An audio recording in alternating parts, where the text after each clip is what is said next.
what Scott just said there. Well, since we're in the middle of playoff season in the National Football League, and even most of the rest of the world has become acquainted with American football. Let me use a football analogy. The Russians are ahead 70-0, okay? And we're in the fourth quarter, and it doesn't matter how many Hail Mary passes, how many onside kicks, how many desperation plays the Ukrainians make. They ain't going to win. They're losing. They have lost. There is no recovery from this. And, it is the proverbial chicken with its head cut off, running around, bleeding everywhere, creating some mayhem and chaos. And I think the Russian leadership understands that they're not getting too excited, too emotional about it. They're going to secure their victory. They understand that the West is so detached from reality with respect to we'll get a freeze in place. Yeah, the credibility of the West is now zero with respect to Russia. They've been screwed over through whether it's the withdrawal from the anti-ballistic missile treaty, Minsk I, Minsk II, the withdrawal from the Intermediate Nuclear Forces Treaty, and then the betrayal in Turkey, where they actually they had a negotiated settlement back in March, April of 2022. So there's nothing that Ukraine can do that's going to change the outcome. The trajectory is set. Like I said, they can throw Hail Mary passes. They may even score a touchdown here and there. Doesn't change the final score. Doesn't change the outcome. Andre, could you provide an assessment of this, what we've heard about this so-called Kursk offensive, this renewed launch of attacks, as Ukraine has already been pushed down to the Suja region. Now they're saying that they are on the offensive again, or at least that's what the Western mainstream media says. What is the reality on the military front? Western media, the same as most media in the world, do not understand the difference between offensive and attack. And attack is a maneuver. Okay? So they it's about 10 hours ago, they tried to conduct attack in 2 battalion groups. After 6 hours, there are no battalion groups left, and there's no attack. They just literally, washed themselves in blood. They were met with obvious, firepower which is there. And Abtiel Udinov actually went on TG channel about 3 hours ago. She said, it's over. It's gone. There's nothing there. I mean, only the burned equipment and, as usual, bunch of the corpses. And that's what it is. It's even one of the headlines today in Russian media, I don't remember which one, they say they use their Ukrainian cannon fodder for the fireworks, for firecrackers, just to, hey, we're here, help us, correct about Trump. Now, if people do not understand the scale of this, today, January 5th, I wish it was August, but January 5th, 49,000 killed of the Ukrainian forces in Ukraine, Kursk alone.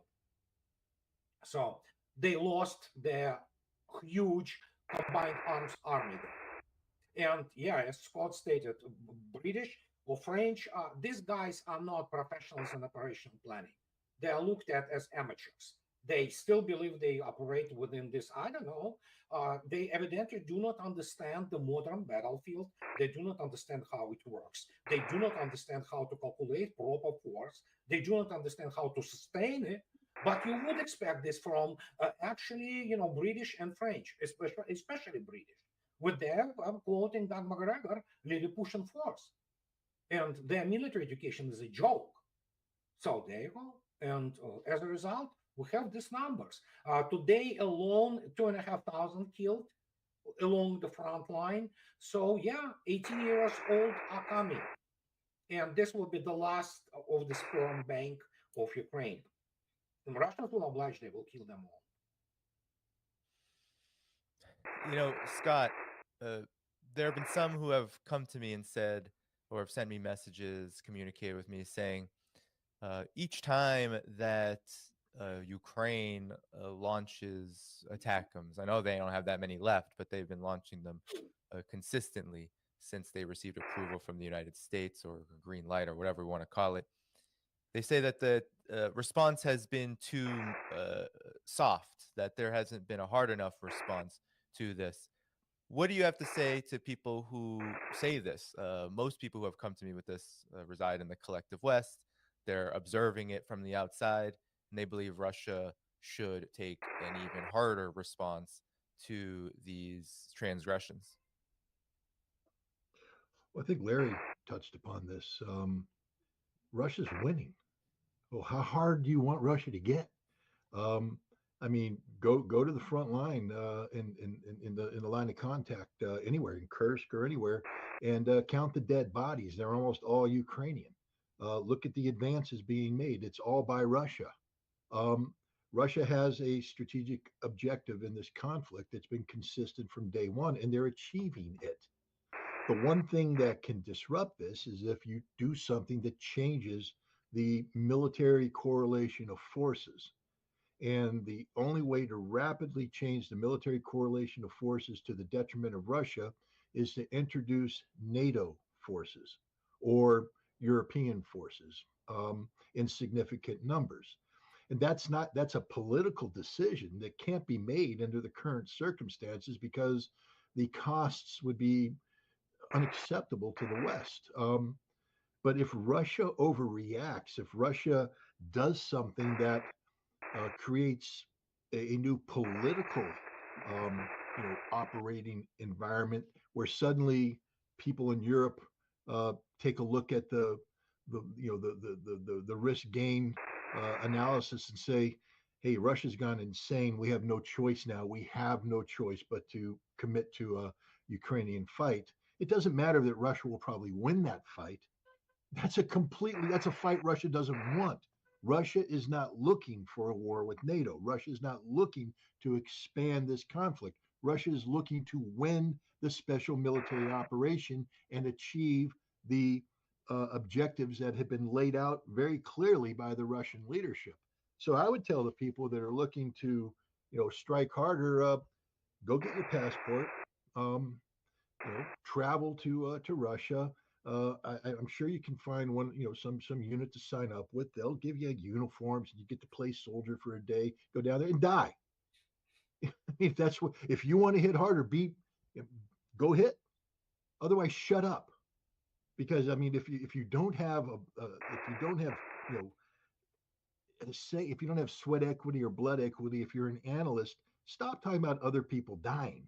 I mean, if you're going to say Russia has to strike harder, explain why. Why do you believe Russia has to strike harder, other than, serving their need to, you know, be a part of the conflict, remote control.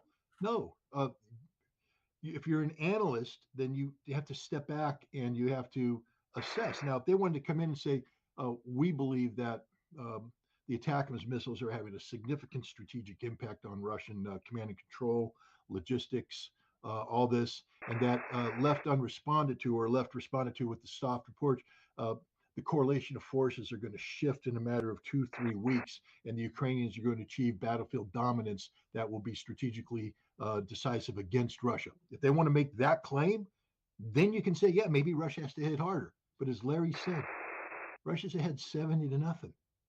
And if Ukraine wants to make the score 14-70, the game's still lost. But I'm just telling you right now, A, they're not going to score 2 touchdowns. And B, in playing the Russians hard like that, they're going to get so many injuries that the final score is going to be 120-0. That's the reality. There's nothing that can happen right now to change the outcome other than changing the political environment that allows NATO to think they have to intervene. Russia is not going to do a favor to Ukraine. That's my perspective. Russia's hitting as hard as Russia needs to hit, and it's pretty damn hard. It's pretty damn hard. People, I don't know what they think's going on the front lines now. They think it's a game. They think Russia's around there just doing a waltz and all this. Russian soldiers are fighting and dying every day in some of the harshest modern warfare conditions you have ever seen. They're fighting against an enemy who is tenacious, an enemy that if you make a mistake because they have training, they have weaponry, they will kill you. And there's a lot of dead Russians that prove that point. The Ukrainian army's pretty damn good. They're probably better than any of the NATO advisors whispering sweet nothings in their ears. And those boys are out there fighting and dying on a battlefield against Russians who are fighting their butts off, and you want them to hit harder? The people who say that have no clue whatsoever what they're talking about. And I apologize for getting angry, but I just get tough. I get very That's upset with armchair warriors who think that that they can type on their keyboard, hit harder, and that somehow means that they're real men. If you're a real man, get off your ass, go to the battlefield, strap up, go to the front line. And if you make it, you come home, I'll buy you a beer and say, wow, you're hard. Larry, when Scott was saying sorry for being angry, I was thinking why? Because this is I mean, this whole situation is infuriating to say the least. I mean, we have an endless, what seems to be a forever war that the United States and NATO are continuing to push in 2025. Now, we have Trump coming in. We know that Zelensky is now changing his tune to a degree, saying that, oh, well, peace could come. Do you see, Larry, any possibility for some kind of shift in the US and NATO's policy vis-a-vis Ukraine? Well, it's going to be compelled by what Russia does, because they're not going to willingly do it on their own, I don't think. And part of the problem is, and this is now, I think, been pretty well exposed over the last 3 to 4 weeks. When Donald Trump was doing his Person of the Year interview with Time Magazine, he started talking about the casualties that were being suffered by both Ukrainians and the Russians, and he had the Russians suffering a lot more casualties. And basically said that that's what he was being briefed on. So that means the CIA and maybe the Defense Intelligence Agency, they're briefing Ukrainian lies. They're briefing what the Ukrainians are telling them. And instead of any kind of independent analysis by the CIA to come in and say, yeah, this is what Ukraine says, but we have double-checked, we've looked at this, we've done some other efforts to corroborate it, and it's not true, it's the exact opposite. That's not what's happening. So what you have is an intelligence community that's misleading the policymakers. And the policymakers are going into this with a set of assumptions which are just flat out wrong. If we flip the script, if Russia was doing to the United States via Mexico or Canada or some other proxy what the United States has been doing to Russia via Ukraine, we would have already declared war and used nuclear weapons probably. And so it bespeaks of the patience and the wisdom, I would attribute it to wisdom on the part of Putin, to recognize that there are great risks that accompany this. And part of the problem that undergirds this is the United States has never paid a price in any of its wars, including World War II. We haven't paid a price in war since the Civil War. And what I mean by a price is that when, say, 10%, 20% of the population experience loss, usually it's about less than 1% of our population experience loss, have lost a son, a father, an uncle, a cousin in battle. And so because we've never paid that kind of price, we're very cavalier and careless when we go meddling about overseas and don't care what happens if we touch off a war. Whereas Vladimir Putin and his Russian cohorts, they understand it, because during World War II, about 16% of the Russian population experienced a combat casualty in their family. At least 16%. And when you add in the wounded, the number gets up closer to like a third of the entire population of the then Soviet Union, but Russia in particular, experienced loss. So they understand that they're not about that. This is not a game. And the thing that I find so outrageous are these generals, these retired hacks, who, as Andre correctly notes, have never won a war in their entire career, and yet they sit around and pontificate about Russia should have done this and Russia should have done that, and these are the guys that couldn't even beat a bunch of goat herders in Afghanistan after 19 years. So the short answer to your question, after a long-winded response, is no. The West, Russia would be a fool to accept any kind of negotiating position from the West, because Russia's holding the cards, and Russia wants something much bigger than just an end to cessation of hostilities in Ukraine. Andre, you've written many books, especially not just on geopolitics, but the overall how we should understand both the military and political aspects of geopolitics. And I wanted to ask you, I think, earlier when I asked Scott about the people who send me messages talking about, well, Russia needs to go harder. They need to smash Ukraine quickly. They need to end this right now. I wanted to ask you, from the perspective of Russia in the overall geopolitical situation, why is it then that Russia decides to pursue the path it has in this war of attrition on the battlefield? And perhaps you could also update beyond the Kursk region what's happening on the battlefield that might help us understand this. Well, Scott and Larry already stated that actually Russia's objectives are clearly stated since the day one, pretty much. And for those people who also wanted to know what is the special military operation, the chief of the GO, which is main operational directorate, General Rudskoy, he spoke about this in March 2022. It's just that nobody listened. And so when you have these people, as Larry correctly stated, CIA, whatever the hell those guys, they never saw anything like this. They don't have reference point. They don't understand this is the largest war in Europe since World War II. And now today we reached more than 1 million, and so yeah, altogether we're looking probably at around 3 million casualties, killed and wounded and missing in action for Ukraine. And in this case, there's nothing really to add, because why would Russia kill more of its soldiers when you have the enemy which literally comes to you?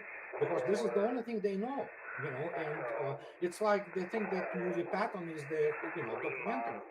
And but the reality of war, of course, is much more prosaic, and it's much bloodier and much dirtier anything out there. And there's no need to throw, for example, all those big arrow offensives, to capture something which you can move approximately 1 kilometer a day along the most of the front line, and you can still achieve what is the most important thing, which is now they want to Gerasimov doctrine. Well, here's Gerasimov doctrine. If to rephrase Clausewitz's famous dictum that the main object of war is to compel the enemy to do our will, Gerasimov doctrine, as well as the Russian whole, mindset, is the main object in the war is to physically annihilate the enemy and then dictate our will. And that's exactly what is happening. And judging by the panic and exasperation and desperation in media and all those nincompoops who pretend that they understand what is going on, yeah, as Larry correctly stated, they come up with, they basically breathe lies. And I encountered on a number of occasions, such as what is this most terrifying is those people who are supposed to be professionals, they be that CIA, be that U.S. Army, whoever they are, the Defense Intelligence Agency, they swallowed this hook, line, and sinker, this propaganda from Ukraine. It's literally terrifying. Guys, where's your, tactical and operational awareness, situational awareness? And they produce those numbers which are preposterous. But they don't have toolkit even supposedly very many those professionals to even make the adjustment or even to make proper assessment, because you need to understand how it all works. They still do not understand how it all works. They still throw in. If you look attentively at this pattern, some of it is British plan, others are American plans or joint plans. That's the only thing they know. How to throw the troops at at the wall and see what sticks. So they did already now the million killed of Ukrainians. How many millions maimed and absolutely scarred for life? We can only just we can only imagine, and that is catastrophe for them. And the ramifications, of course, are. And Russia is not gonna. I agree with both Larry and Scott that Russia is not gonna allow some kind of the PR effects, because we have the guys. Let's keep it. Scott said it. Larry said it. You have those gamer boys primarily from the mama's basements, okay, who wanted an instant gratification. It's like buying the hamburger, in McDonald's. Just drive through, get me the hamburger, give me more, more, more. This adrenaline, just to see all those wonderful pictures. Reality, of course, is that yes, as Scott correctly stated, it cannot get any harder than that unless we want to go full Monty, and then it's gonna be bad for everybody. Scott, there was it's 2025 now, but the last day of 2024, there was an op-ed in the Hill by a gentleman, James Durso. And in this op-ed, I'll just read a very short portion of it. He said that he spoke to an anonymous American diplomat who, in 2024 of April, there was a band of Ukrainian officials, including Budanov, who came to Washington, participated in some think tank events, and had private meetings with U.S. officials. And the roundtable discussions that happened, this diplomat said that they expressed their reservations about continuing full-scale conventional warfare. They are concerned that Ukraine had lost momentum and would be overwhelmed. They advocate instead for asymmetric warfare inside of Russia to gain an upper hand in negotiations to end the war. So, Scott, a lot has happened since April of 2024, from the ATACMS to the Kursk offensive to all of these terrorist attacks. What does this say about the changing character of the conflict and how things have shaped up? Because this seems to be a pretty big bombshell that there were people inside of Washington who knew what was going to come in the preceding months. And it seems like a lot of folks, maybe Europe, a lot of NATO aficionados, they didn't really know what was coming, and in Ukraine as well. What's your take? First of all, let's start with the premise that the United States never believed Ukraine could win this war, and the United States never prepared Ukraine for a war-winning strategy. But the United States did, in the lead up to the special military operation beginning, in the years leading up, was to train the Ukrainians to mount a vigorous defense, knowing that it would collapse. And then the CIA, through its Special Activities Division, together with Joint Special Operations personnel, had trained a significant stay-behind element amongst Ukrainian special forces, special operations forces, territorial forces, etc. This is part of an old American approach. I've mentioned it before, but Detachment A of the Berlin Brigade was a special forces detachment that specialized in unconventional warfare, and their wartime mission was to get overrun by the Soviets and then to begin waging guerrilla warfare against the Soviets. This is a special forces mission, unconventional warfare, guerrilla warfare. It's a CIA paramilitary mission, and we trained a significant number of Ukrainian special forces. Budanov received this training as well. This was always the plan. The plan was always to lure the Russians in, get them bogged down, than to make them bleed to death over a period of time, and present a situation where, while Russia wasn't losing the war, Russia wasn't winning the war, and therefore morale would be sapped within Russia. This is part of the overall strategy that the CIA has had for some time now of bringing down the Russian government, collapsing the Russian government. You do this in a combination of ways. You use economic warfare. That's what the sanctions were supposed to do. The CIA has a long history of working on democracy in Russia, and it's just the exact opposite of creating so-called democratic opposition forces that are working on behalf of the United States and other intelligence services to undermine democracy in Russia. And then in the case of Ukraine, to actually prepare the stay-behind forces, the Jedburghs. Um, and this was always a strategy. This is why when General Miley briefed Congress at the start of the special military operation that the Ukrainian army would probably fall, Kiev would fall within a week. The director of the CIA made a similar assessment. Nobody expected Ukraine to stand up. And to be honest, while the Ukrainian resistance was a little bit more um, resilient than maybe thought. That also might be linked to the fact that the Russians had zero combat experience at the start of the war and they made a lot of mistakes. But the Russians weren't beat. If you think the Russians got beat in phase one of this war, you don't know anything about war. Russia took casualties, but they prevailed. They inflicted a lot of harm on the Ukrainians, but the Russians made a decision. The special military operation kicked off not for the purpose of occupying Ukraine, but compelling Ukraine to the negotiating table. And Russia achieved that objective. That's what the Istanbul communique was all about at the end of March. And the Russians were successful. But then the collective West made a decision by rejecting the Istanbul communique to engage in conventional warfare. And from that moment on, the CIA took on a task of selling this conventional warfare to the public. And they worked with the Ukrainians. This is where you get the Center for Countering Disinformation. You get a whole bunch of other propaganda outlets in Ukraine working together with mainstream outlets. I can tell you that the British have a hand in glove relationship with the British press, German intelligence with the German press, American intelligence with the American press. And all we did is start spreading propaganda about how Ukraine's going to win this war.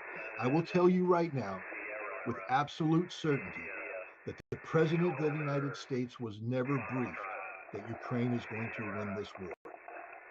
We always knew Ukraine could not win this war, that Ukraine would not win this war, but the goal was to make the price of Russian victory so high that Russia would collapse. That was the goal. It's always been to generate a Moscow Maidan, to get the citizens of Moscow to rise up, surround the Kremlin, and demand that Putin go because the Russian boys are dying in Ukraine. It's an endless war. We can't win it. And the Ukrainians are blowing things up in Russia. And they are.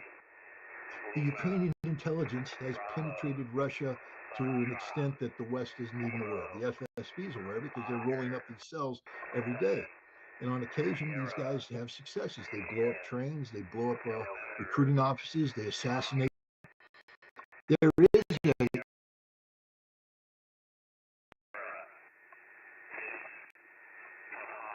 unconventional war taking place. It's CIA directed, CIA backed, CIA promoted, but it's not having the impact because the decision was never made to shift over to full attention on unconventional warfare. Instead, a decision was made to continue to promote conventional warfare as the optimal way of dragging the Russians down. It failed, but at no time, and I think history will prove this when they declassify the archives, at no time did anybody of note ever turn to the president and say, "We got this one, boss. Ukraine's going to win this war." Because only a moron would say that. Truly, only a moron would say that. There's no way you could possibly come up with the mobilization of defense industrial capabilities needed to match that which Russia has done. I mean, they're playing political games, but there's not seriousness behind it. There's not serious military force behind any of these statements about Ukrainian winning, other than dead Ukrainians. And that's the reality. So no, nobody ever told the president of the United States. And this diplomat, I don't know who he is and all that, but don't be shocked by the fact that somebody says Ukraine was never going to win this war. We knew from day one Ukraine was never going to win this war. All we wanted to do was inflict harm on Russia. We wanted to make this war so costly that it created domestic political unrest inside Russia that led to the toppling of the Putin government. Larry, in this article, where this anonymous diplomat said that he was essentially there for these talks between the U.S. and Ukrainian side, you had the Ukrainian side literally saying, "We are done. We can't really go on in this way. Something has to change." Now, April 2024 was a while back ago, and I'm curious on what you make of the fact that there have been so many developments since then that have only escalated the situation for Ukraine. What has been your assessment of this, given that there were obviously direct talks? I mean, we might have been able to assume this, but now it's confirmed that there were direct talks between U.S. and Ukrainian officials on the very bad situation on the ground. Well, never underestimate the power of bureaucracy and self-interest in these bureaucracies within the U.S. government.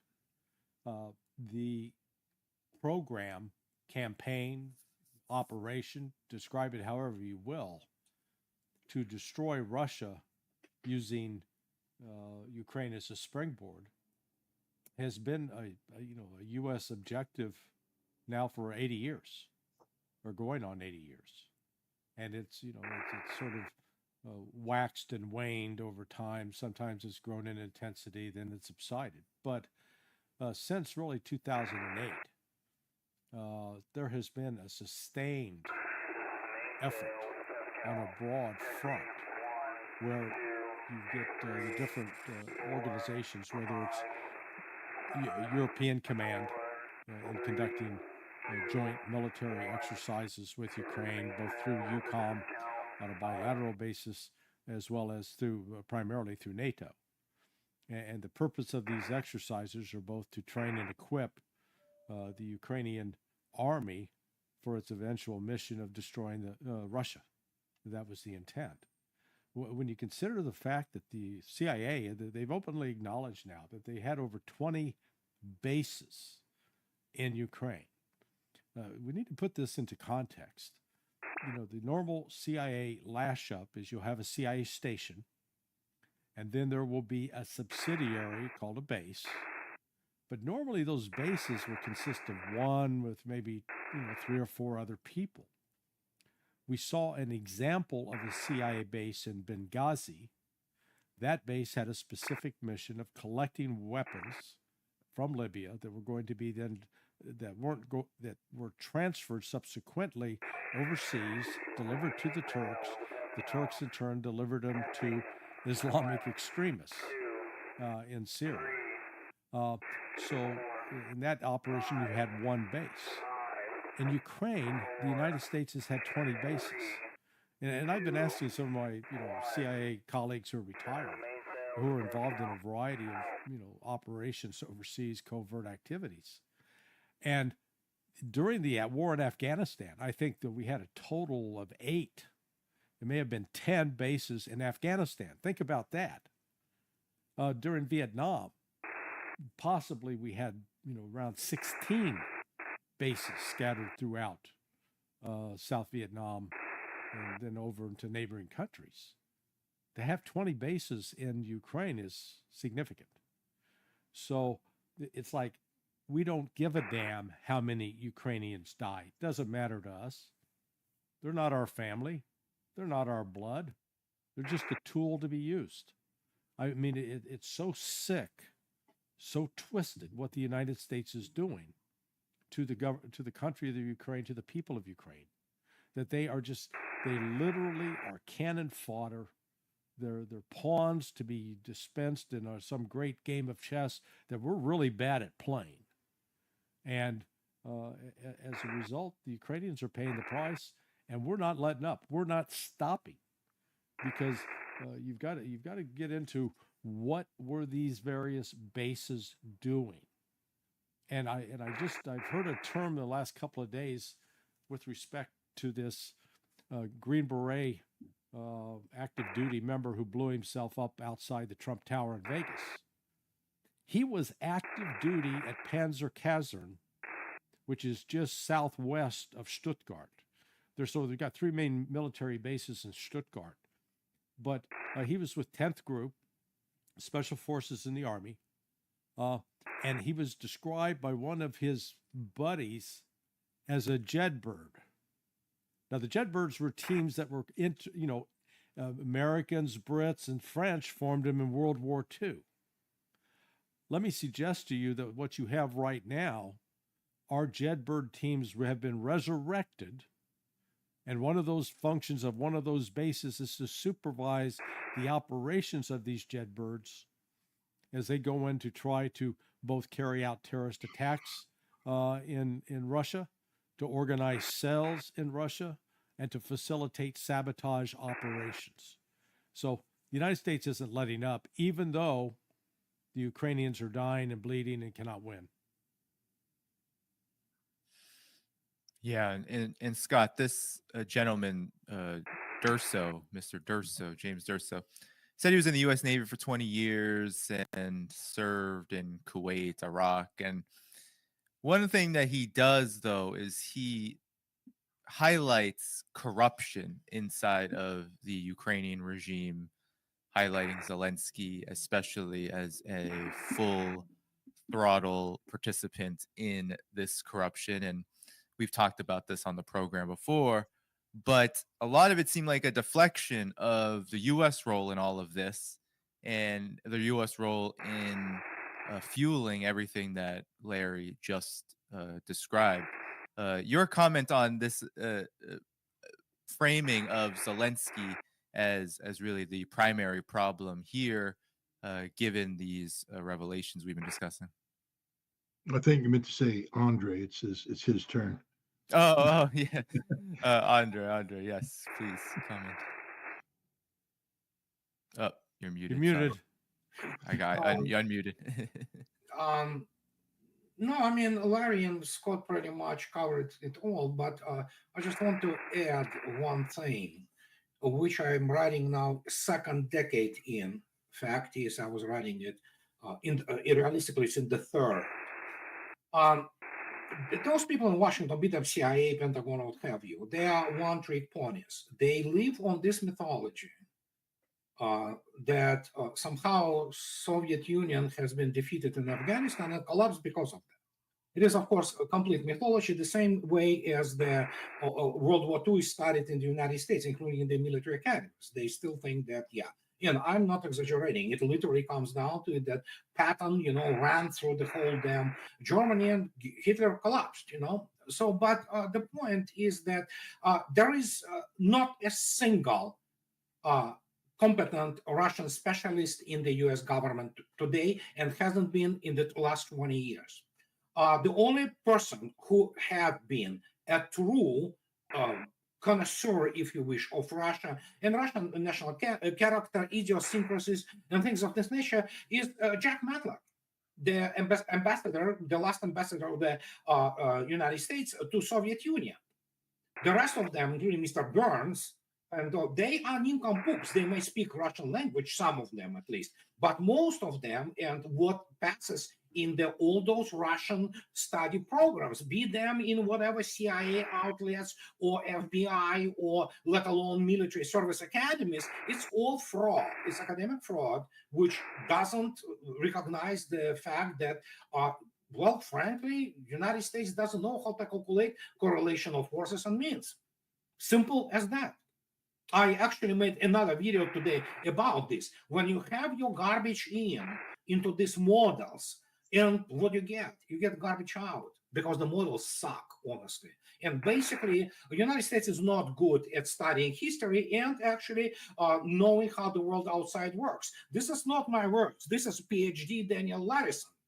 So he is a very famous American, writer and historian. He was published on the American Conservative. Well, now he writes for this, Andrew Basevich's outlet of the, responsible statecraft. It's not very much interesting, how to put it, outlet. But reality is, United States never knew anything. And least of all, they knew about Russians, because obviously, when you read intensively what is written about Russia, there's only one real historical book about the Eastern Front. It is written by David Glantz and Jonathan House.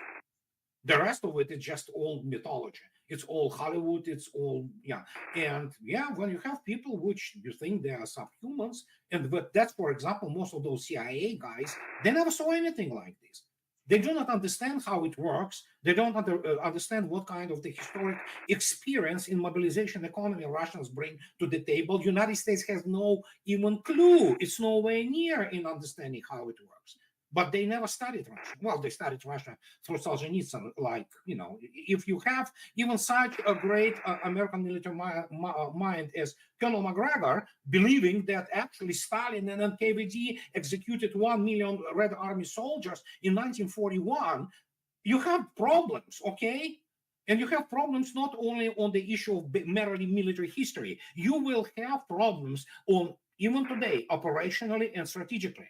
And we saw it unfolding right in the front of our eyes. The only thing what they have, sabotage, terrorism, that's what they're only good at. They're not good at combined arms, period. Let's face it. Practically all command corps, starting from when General Miley was, of course, the chairman of the Joint Chiefs of Staff, let alone those Philip Breedlove, or Ben Hodges. They are not serious generals. They are laughed at in Russia. They do not even understand the discrepancy, the abyss, professional military abyss, which separates the two militaries and intelligence. Mr. Lyubimov, he is former KGB. He was former SVR, first directorate. He was also the father of the famous Russian journalist, but he was, spy in Great Britain. And he was undercover, at some point of time. And so, and what he was asked few years back, and believe me, this is not the best guy to have the advice, but still, who is the best intelligence, in the world? Everybody like the CIA says, not even in the same league with British, and British are not good either. The only thing, of course, are Mossad, because they have the, diaspora, and they can kind of, penetrate over. So you looking at people who literally do not know what they are doing. When you believe that Russian economy is smaller than Italy's, what do you expect? You expect the same army, which is what? All those recruits, dirty, unfair, demoralized, and they never studied. They never studied even Eastern Front. They have no grasp what it is, because they don't have reference point. And with the large generation of American military specialists, of course, the scale of Ike, or Omar Bradley, General Hodges, not Ben Hodges. So the people who still remember the war, who could convey this, they're gone. There's nobody there. There's nobody who, you have the people from the U.S. Military Academy at West Point writing that, Patriots are shooting down the Kinjals really well. So the fact that U.S. military and intelligence bought this Ukrainian propaganda tells you everything you need to know. That means what? Real professionals know how to create the situation with the competing hypotheses and develop information to be properly informed and develop what they don't have, knowledge. There is no knowledge of Russia in the United States, period. I know who those people who are Russian specialists in the United States. It's a circus, So there you go. Scott, I wanted to now kind of bring this out to the bigger picture, if we could. 2025, first 2024 was a very bad year for Ukraine, as we have reviewed so far. It seems like it was a better year for Russia, a good year for Russia. Now, in the world situation, though, how do you see the Ukraine conflict shaping up in 2025, and how will it influence the overall trajectory of this albatross, this empire, the United States' foreign policy, as a policy that seeks hegemony to maintain hegemony. How do you see 2025 kind of shaping out for the Ukraine conflict, and how will this influence the rest of the posture that the United States takes in the world?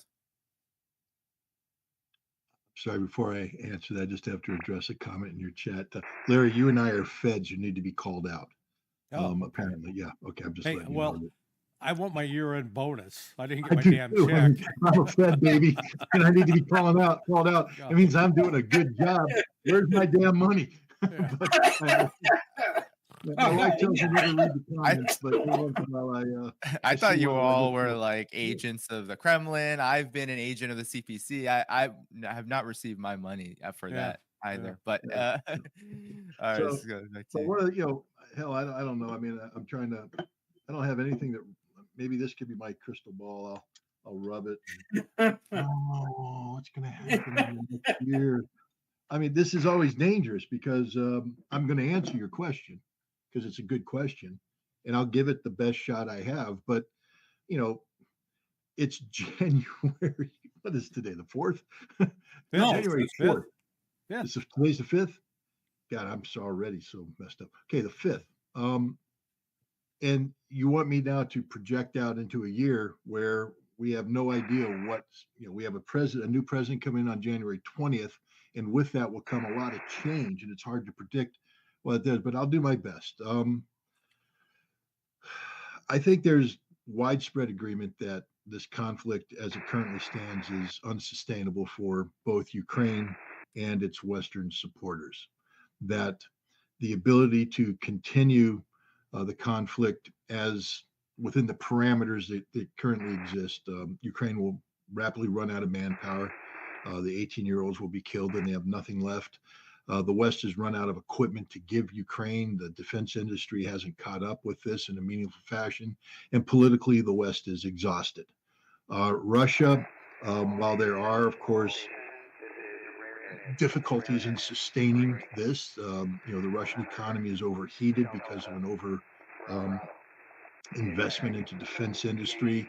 Inflation is rising, but I think the last time I saw it, the inflation was at 9.1%. Remember when Vladimir Putin took over, inflation was 2,500%. So the idea that Russia's in a crisis now because of this is absurd. Russia is basically fighting the Western world in terms of the mobilization of industrial capacity, and that has an economic impact, especially when you're dealing with a situation where simultaneously to doing this great mobilization, you have economic sanctions that are constraining in nature. I think the Russians are doing fantastic given everything that they've had to overcome. And they're going to be able to sustain this. This is, Russia's not going to run out of, the economic wherewithal to wage this conflict. Manpower wise, Russia, yes, Russia has suffered losses, nowhere near that which President Trump was briefed on, but losses nonetheless. But the Russians continue to have a sufficient pool of volunteers that not only replace battlefield losses, but allow Russia to build, operational reserves. And if push comes to shove, Russia has the ability to mobilize on short notice a million. A million men of military age, and they have the ability to, they've had a couple of years now to get the whole mobilization thing up. They've repaired all the defects that they were uncovered back in the fall of 2022. Russia can go that quick and put people in the field, armed, equipped, ready to go, and the West can't. So nothing's going to happen to change this correlation. Now, there are things that can happen to complicate it. So now we have to look at President Trump. What does President Trump want to achieve? In an ideal world, he would like to bring an end to the conflict in Ukraine and get credit for it. Remember, we're dealing with a man whose ego is quite big. He just doesn't want the war to end. He wants to get credit for it. That's not an impossible task. He also wants to disentangle the United States from the system in Europe that has created the Ukrainian trap, because Trump views what happened in Ukraine as a trap. And so what that means is he wants to disengage from NATO. Whether it is a full scale pull the plug, or it's a drawing down of American commitment to NATO. The bottom line is he wants Europe to take responsibility for its own security. This These competing ideas will work if you can get out of Ukraine without creating the condition where Russia is perceived to be a real threat, not this fake propaganda threat, but a real threat to Europe that warrants a European mobilization of capabilities.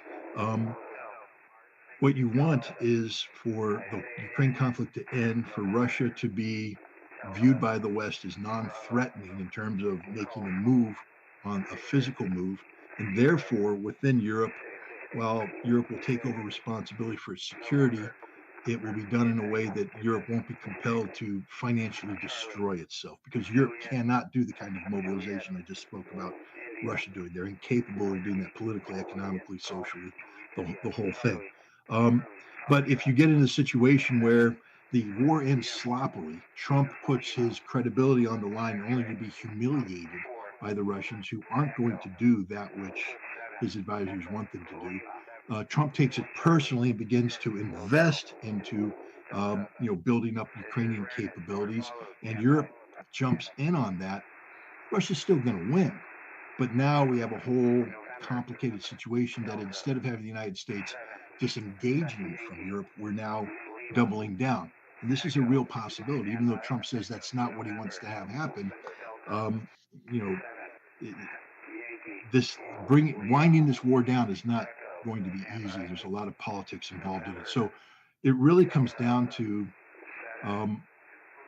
who Trump is going to listen to, or who's going to have the greatest influence on Donald Trump. There was an interesting post by a former deputy national security advisor in the Trump administration, who served for the entire 4 years of the first term, and he said that he's very concerned about the current incoming national security team. He says because they'll have 50 to 60% holdovers from the Biden administration, and he said these people are poison.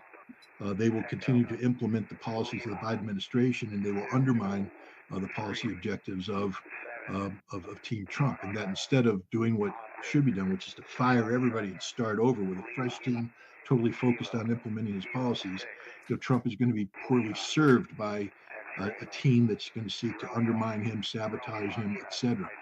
And if that's the case, and Trump relies upon them, then this could become ugly, because again, Russia's going to end the war the way Russia wants to end the war. Trump isn't going to come in. There's no such thing as the magic phone call, the magic summit, and all that. But if Trump were clever, there's things you can do. The Russians have, again, Ray McGovern. We all know Ray. I love Ray. Said, listen to the Russians. They'll tell you what you need to do. And the Russians have already said what you need to do. You need to come in and smile and say, we're finishing the strategic objectives of seeking the strategic defeat of Russia. That's no longer our policy. We're not out to defeat you. We don't want that. See, now the Russians are going, have a seat at the table. We're willing to talk to you now. What would you like to talk about? We'd like to talk about bringing an end to this conflict. And then the other thing, the Russians keep talking about the treaties that they put on the table back in December of 2021. Biden's pretend that those treaties don't exist. Oh no, those treaties exist, and they represent the foundation of Russia's diplomatic thinking on how this war is going to end. Because the war isn't just about Ukraine, it's about a European security framework. And Trump could easily come in, it's my personal belief, and tell the Russians, we're going to give you everything you want in Ukraine. That's not. But with Europe, we're not going back to 1997. That's not going to happen. We're going to maintain the structure the way it is, but we're going to work with you to re-engage on that.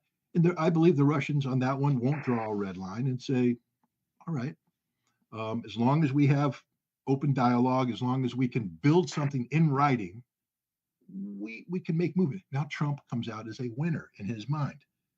This is a possibility, but he doesn't have. Andre hit it on the head. There is no Russian expert. I'm not claiming to be a Russian expert. I mean, I just say that I at least try to be a Russian expert. I've made the effort. We used to train Russian experts back in the Cold War.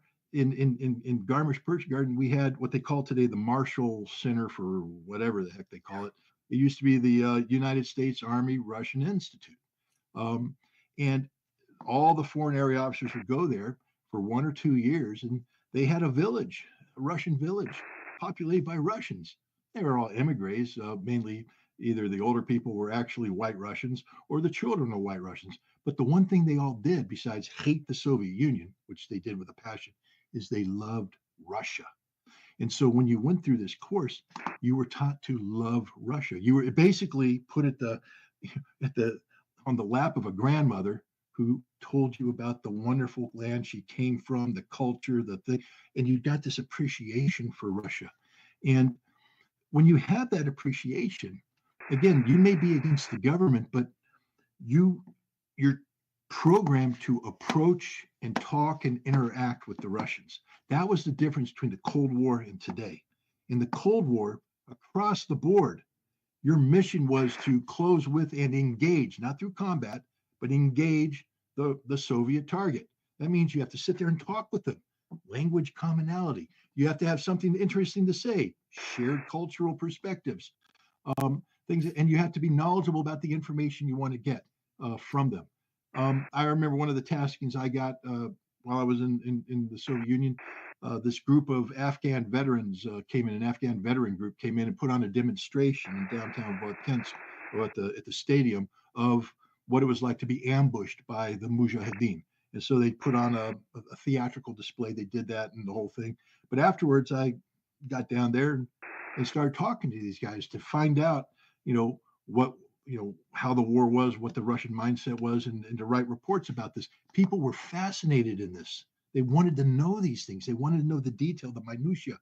Today, Georgetown Foreign Service Institute trains foreign service officers for the United States Army. My daughter just graduated from that program. Her classmates were these people. They don't want to interact with the Russians at all. They are actually, their job now is to go through an academic advisor who shapes their brain through propaganda. They become propaganda tools. They're not there to learn from the Russians. They're there to already impose their will on people, not the Russians directly, because they're not even allowed to interact with them anymore, on people peripheral to the Russians. For instance, go to the Turkish attaché and get them to go against the Russians and all this. Totally screwed up way of doing business, but that's how we do it today. Trump is getting bad advice.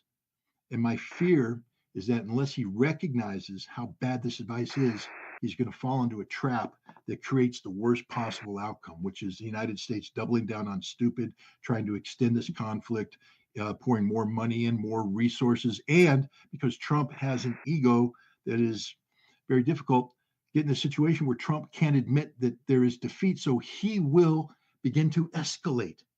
And ATACMS missiles may be used. He already called them stupid, but he may say, well, we're going to do that because we have to put pressure on the Russia. You have, I think it's Foreign Policy Magazine just wrote a paper saying that we have to double down on stupid. We have to increase the pressure on the Russians. No, this war is going to end in Russia's favor, or it's going to end in a nuclear holocaust. The West will never win this war. And if we had real Russian experts, the kind that we used to train, they'd be able to tell Trump that. But we don't have these experts anymore. Trump's getting bad advice, and my concern is this war could either be wrapped up by summer. And now, when I say wrapped up, not just won by the Russians, but starting to get the diplomatic bow on it, or it's going to go into the fall and maybe into another year. The Russians are ready to fight this war up until 2028 or 2027, I think was the number I heard. So I mean, would Russia like this war over today or this year? Yeah, they would. Is Russia going to fall down and cry and weep if it goes into another year? No. I think it was Larry that said, or Andre that said, Russia's just not going to throw the bodies away. Russia's fighting a very smart war. and they will make the adjustments necessary to continue to fight a smart war that kills all the Ukrainians, burns up all the Western equipment, and tries to minimize the loss to Russia while Russia continues to advance. Um, I can't tell you when the Ukrainian army is going to collapse, but it's going to collapse, and it's going to collapse relatively soon, I believe. I think you're going to see, Pokrovsk is going to turn out to be a big battle. The Ukrainians are digging in, they're pouring in resources, but a lot of the resources they were supposed to pour into Pokrovsk are being killed in Kursk right now.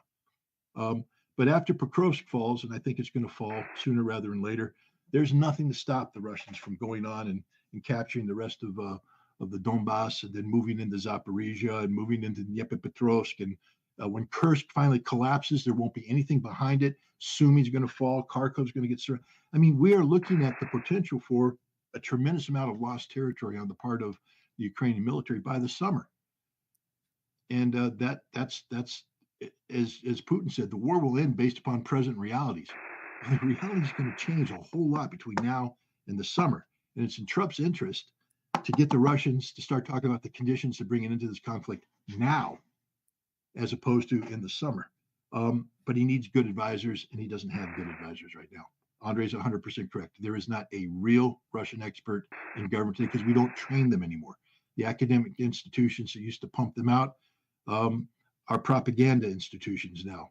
Harvard, Stanford, Yale, Georgetown. They don't produce Russian experts. They produce anti-Russian propagandists. Andre, how about you follow up on this? With my question too is, how do you see the Ukraine conflict affecting the overall world situation geopolitically and otherwise this year? The West isolated, basically, which is happening right now, and the main pillar on which the dollar supremacy reigned, supreme, if you wish, it's over. So we're looking at the Putin already used not multipolarity. He uses the term multicentricity, polycentricity in the world, and that's where we're going. And the United States will retain control over Europe, undeniably, and United States obviously is the leader by default of what used to be the Western world. And wherever it all goes, I don't know. It's difficult for me to say. We live in a completely new paradigm. We have the warfare, which is absolutely revolutionary. We have everything revolutionary. And everybody understands that now those GDP numbers expressed in US dollars is garbage, it's trash, it's fraud, basically. So, and the only thing now is how to prevent possible conflagration with China. But then again, until Trump goes, takes the Oval Office, difficult to say, really. I'm not in the position to, just basically have this crystal ball like Scott has. So that's pretty much it. That's my answer. But yeah, the war will be won. It's already won. It's just a matter, as I already stated, it's called the arrangement phase. It's how it all plays out. Because again, there are only three major players in the world today. It's this triangle, United States, Russia, and China.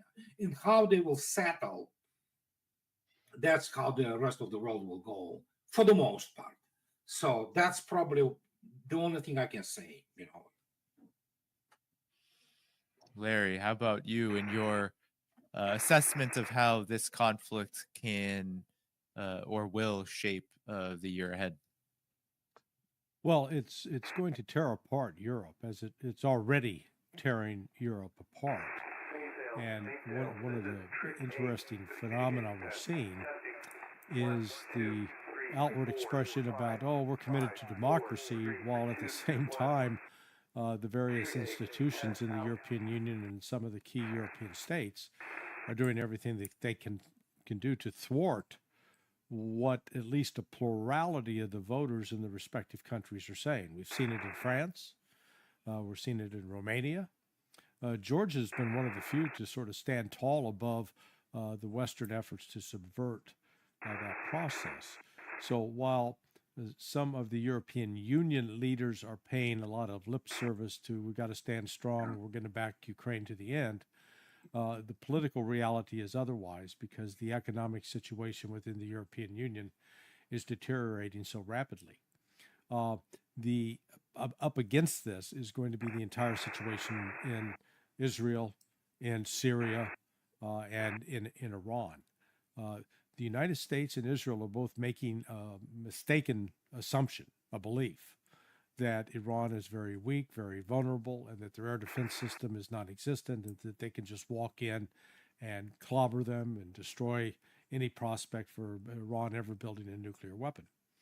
The reality, though, is Iran is signing an agreement, a strategic agreement with Russia on the 17th, I believe it is, and already has an established military relationship with Russia and with China.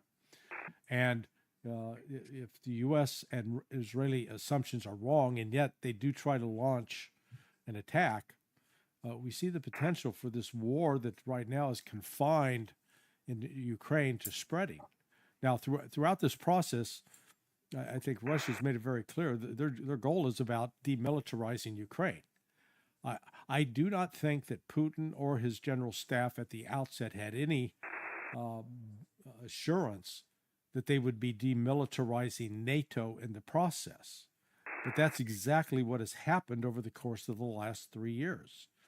It has been, the Russian military operation has exposed the lack of strategic depth in the West, the inability of the West to produce HIMARS, to produce Patriots, to provide artillery barrels, to provide artillery pieces, to provide tanks, everything that you would need to fight Russia. And with its industrial capability, the West, while on paper having a larger economy, has proven to be a Lilliputian, to be tiny and incapable of coughing this out. And so with the defeat of Ukraine is going to, I think, tear NATO apart. It's not going to embolden it to become more aggressive because they can talk a good game, but ultimately they don't have the wherewithal to deliver. They don't have the musculature, the muscle strength to take on Russia and to fight and sustain the fight. So, reality ultimately is intruding. And that's been the biggest problem, both in Washington and in London and in Paris and in Berlin, that the leaders are refusing to come to grips with what is the reality on the ground. But whether they deny it or not, the reality is going to intrude upon them. Andre, I'm glad that you brought up China, actually, and Scott, I wanted you to comment on this if you could put on your weapons inspector hat a bit. Sorry, hold on one second. Yes. I really need to go, guys. I'm sorry. Okay, I no really worries. have to now. So, No okay, worries. guys, thank you for having Take me. care. I'll see you soon. All right, my All friend. right. Take care. Take care, Take Andre. care, Andre. Take care. Just a little check. Are you guys okay to go another 15 or so minutes? Yeah, I can go another 15. Yeah. And then hopefully we can get to a question from the audience before that. But I wanted to ask Scott, and then Larry, of course, you can come in afterward. Andre had brought up China, and it's been no secret that the United States views Russia and China as the principal adversaries that they want to topple, that they want to ultimately wage this global great power competition with and win it. Now, on the military front, Scott, I wanted to ask you what you thought about. There were videos circulating of first what is reportedly a 6th generation fighter jet. Here is the video of that.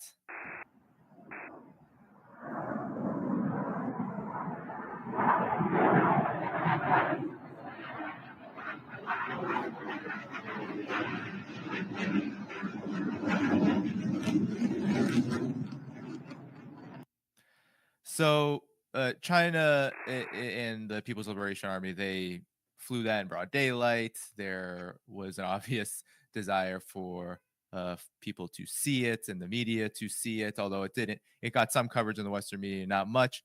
And then there is this So this all happened at the end of 2024. China's first amphibious assault ship launched 076, which is now the world's largest.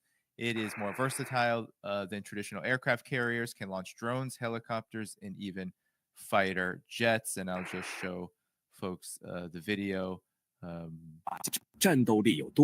mute, though. There we go. So there's some video of what it looks like. It is pretty massive, to say the least. So, Scott, if you could, based on your knowledge of these kind of weapons, and also maybe just comment on the overall, both of you can comment on the overall changing and more modern way of war now, where powers like China and Russia are far more equipped than they ever have been to be ready for what has been transpiring in Ukraine and beyond, this confrontation with the United States and its NATO allies. Well, let's start off with the amphibious ship. Two Marine Corps commandants ago, General Berger came in, and his commandant guidance was that the Marine Corps had to delink itself from legacy war fighting, doctrine. Basically, the Marine Corps at this late stage in the game was still married to large amphibious shipping, where you had a Marine Expeditionary Unit or even more on there, a battalion plus with all of its equipment that would sail around the world and approach a hostile shore and disembark, and do forcible entry.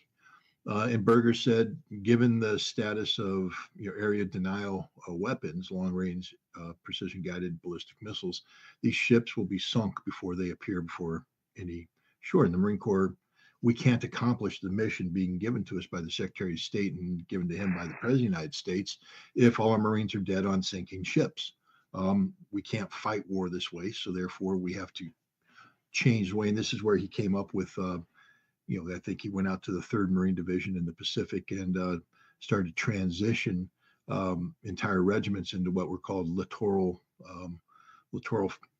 regiments. Basically, regiments that could fight in island warfare and things of that nature, but not married to large-scale amphibious shipping, small boat operations, things of that nature. That Chinese boat means nothing in terms of peer-to-peer combat. It would sink just as fast as the American equivalent would sink. Missiles sink Chinese ships just like missiles sink American ships. So that ship shouldn't be used to say, China's getting up to parity with America and in a war. It means nothing. These ships are going to sink. That's what's going to happen. What it does provide China with is the ability to project power globally, if that is something China wanted to do, to link up military power projection with its current economic dominance. It's something that China historically hasn't done. But if that ship, for instance, goes to the Chinese naval base in Djibouti and now is used as a platform to sail around Africa and project Chinese power into areas where China has started a military-on-military relationship, that changes the correlation of forces, and it would be very valuable for the Chinese. So, and I think the Chinese know this. I don't think the Chinese are going to go and build these kind of weapon systems because they think that parking it off the coast of Taiwan is a smart move. It's a good way to get the ship sunk. But I do think it means that the Chinese are now looking at what their potential future role will be, and they're starting to build a military that's capable of meaningful power projection around the world. And that's where I think the significance of that amphibious ship is. Now, as far as the fighter goes, in 1993, I put together a weapons inspection that required us to get some very specialized training, and that we did that training at Edwards Air Force Base. Edwards Air Force Base is outside of Palmdale, California. Palmdale is known as home of the Lockheed Skunk Works. That's where the U-2 and the SR-71 and other sensitive American aircraft are tested and such. While we were there, we saw B-2 bombers flying overhead at low altitude. We saw some other aircraft flying, but there were times when we were restricted. where we were, we couldn't be in the field. We had to be off base in hotels because we had Russians, we had other people on our team. It was a United Nations team. And those times were related when the U.S. Air Force or DARPA or something were doing flight tests of aircraft that they didn't want anybody to see. And these flight tests were done at night for that purpose. And the reason why I bring this up is I would imagine that if the United States was developing a sixth generation fighter that had design features and there's other things that people can there's people smarter than me can look at it and speculate about what based upon this design what kind of coating would be needed for the aircraft, look at the engine propulsion system, look at where the weapons bays are, et cetera, and start to speculate. There's a lot of smart people out there that can look at that aircraft and start doing informed speculation about the parameters are. But the Chinese flew it in daytime in a way that it was filmed so it could be observed, which tells me that I don't think there was anything all that sensitive on that aircraft, that this aircraft was a purely flight demonstration model that is as far removed from what the advanced version of that aircraft will look at. I think what we had was a nice psychological operation by the Chinese to put a marker on the table and say, look how far advanced we are when it comes to, you guys got the F-35, which is just a debacle. You stop producing the F-2020, the F-2020, F-22. What do you got left? Nothing. We got this. But if that thing was actually an operational model or had any of the design features that would truly make it a Generation 6 fighter, it wouldn't be flying in broad daylight where people could film it. That's just my understanding. So I don't think the Chinese are as close as some people are speculating about that, because if they were, we wouldn't have seen that aircraft at this stage. That's just my opinion. Mm-hmm. Larry, your thoughts? Well, let me take a slightly different tack. Some of Trump's appointments, particularly the appointment of Elbridge Colby, grandson of William Colby, who was the head of the CIA in the 1970s and was a primary source for Seymour Hersh in Hersh's expose on the antics of the CIA. Colbridge is insistent that, man, we need to get out of this war with Russia. We need to fight China. And there is a lot of sentiment, not just with one Elbridge Colby, but throughout the Washington, D.C. military national security establishment that are convinced that we have no alternative but to go to war with China. And so when the Chinese turn around and start unveiling military equipment like this, I think they're deliberately trying to send a message to the West to say, we're not going to sit back and let you attack us. We're prepared to defend ourselves. And that's one of the messages, again, that in Washington, D.C., there is active self-delusion. We believe we really are stronger militarily than we are. We believe we're more competent than we actually are. We believe the Chinese are much weaker, and that all we have to do is, confront them, and victory will be ours. The world has changed.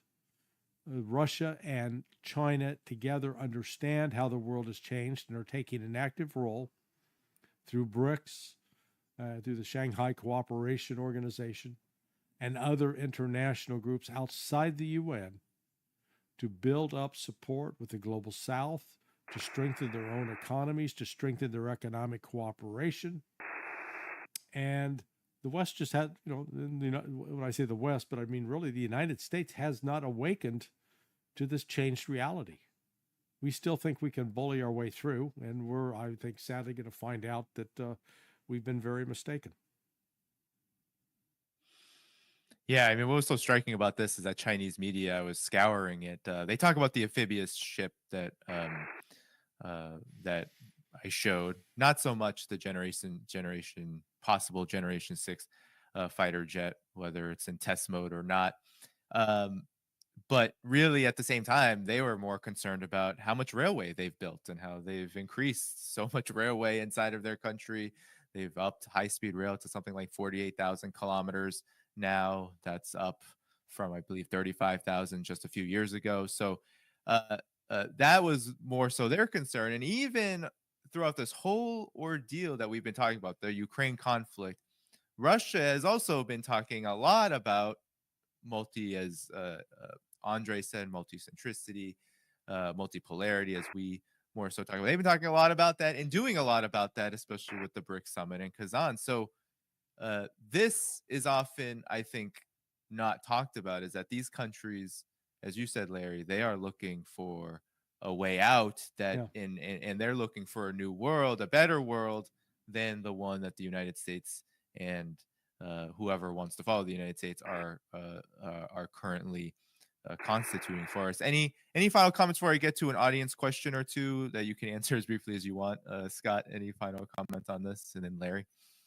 I'll just again go back to the amphibious ship. You know, I'm just trying to put myself in the Chinese position. Why would you build such a ship? It's not needed to invade Taiwan. In fact, it's counterproductive because the assets you put on it would be all at risk. But it is needed if you're looking to exhaust the United States globally. And again, let's just say that the Chinese take this ship and put together a squadron of escort vehicles, and they take it to Djibouti, and they start sailing around Africa doing military training missions and things of that nature. The United States will have to respond. And Second Fleet's good, and Sixth Fleet are going to be sitting there. Oh God, we need more ships. We need more. Africa Command is going to be screaming for resources, and it's just disruptive as hell. And so, for the cost of an amphibious ship, the United States is going to spend a whole bunch of money, and I think this is what we're going to start to see a lot more of from the Chinese, is not directly challenging. They're not going to spend $1 trillion to put up a blue water navy equivalent to the United States, but they don't need to. All they need to do is spend a little bit of money, project it, and the United States will overreact because we don't know how to, deal with parity. Now we have to be in a superior military position. So I think this is part of the, even though it's conventional military forces, this is part of what people would call hybrid warfare, where the Chinese are, doing things that are designed to, to achieve a greater result than the investment put into it. And I think that's going to be one of the Chinese tactics, rather than sitting back waiting for the United States to talk about fighting a war. The Chinese, first of all, they're prepared for that war. We're not. But the Chinese will also, I think, their goal right now is to challenge the United States abroad. Look what they've done. They've built ports in Peru that are changing the whole economic balance in South America at a time when Donald Trump says he's going to retake the Panama Canal because of Chinese control. The Chinese didn't do a damn thing to put a management company in there who does a good job of helping the Panamanians manage the canal. But now, we're going to breathe new life into this. You know how expensive it's going to be to build up Southern Command so we can even think about doing. The Chinese are going to bankrupt us. Donald Trump says he doesn't want to become the policeman of the world. The Chinese are going to play on the tendency of the United States to always. I mean, we're like Pavlov's dog. Ding, ding, ding, little crisis over here. Send military forces, and they're going to exhaust us. It's a genius move on the part of the Chinese, if that indeed is what they're trying to do. And I do think that you're going to see the Chinese start to flex their military muscle, not to directly challenge us, but to create direct challenges that compel us to overreact and divert military resources. And remember, every military resource we send to Southern Command to deal with, Panama Canal and all that is less military resource that's going to the Pacific to deal with Taiwan.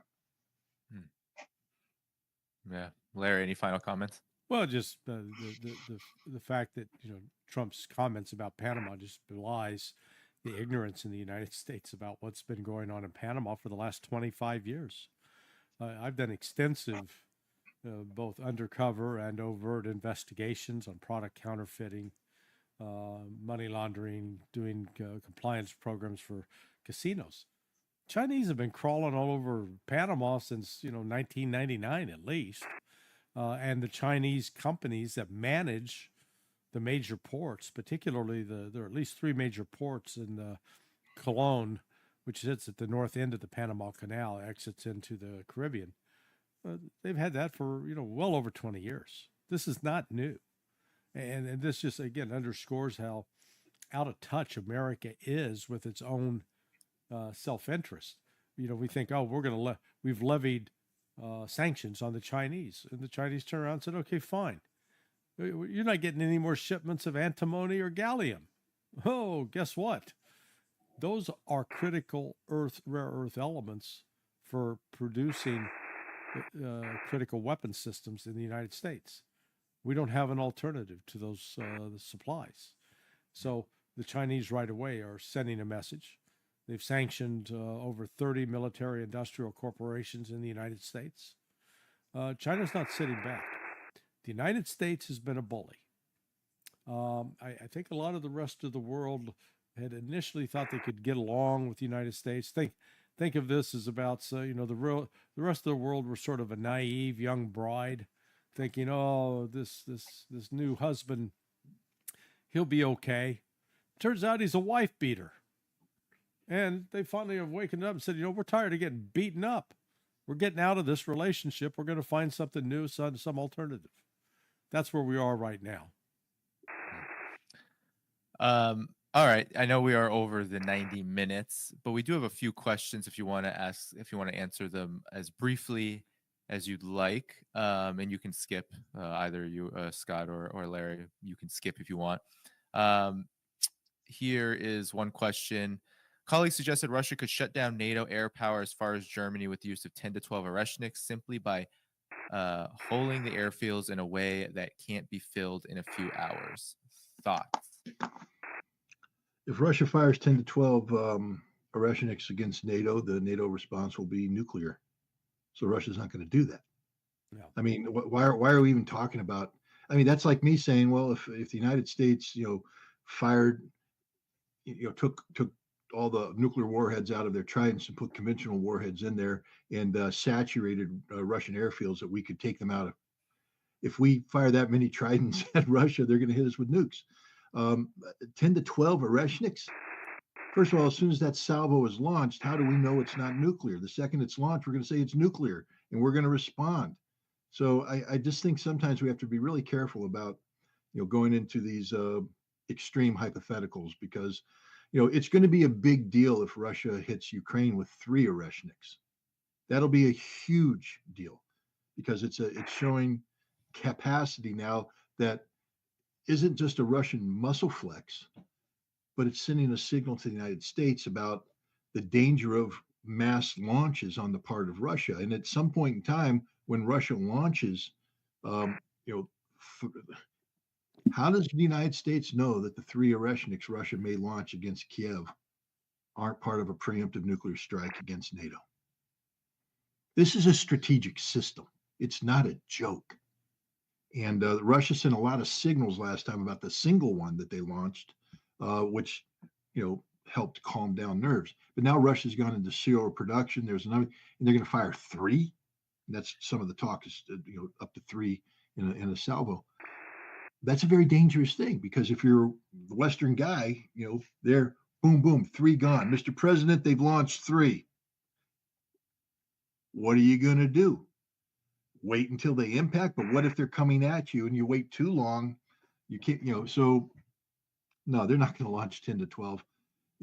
That's first of all, it's a bad number. Russia, they operate in, regiments of 9, divisions of, 18 to 27.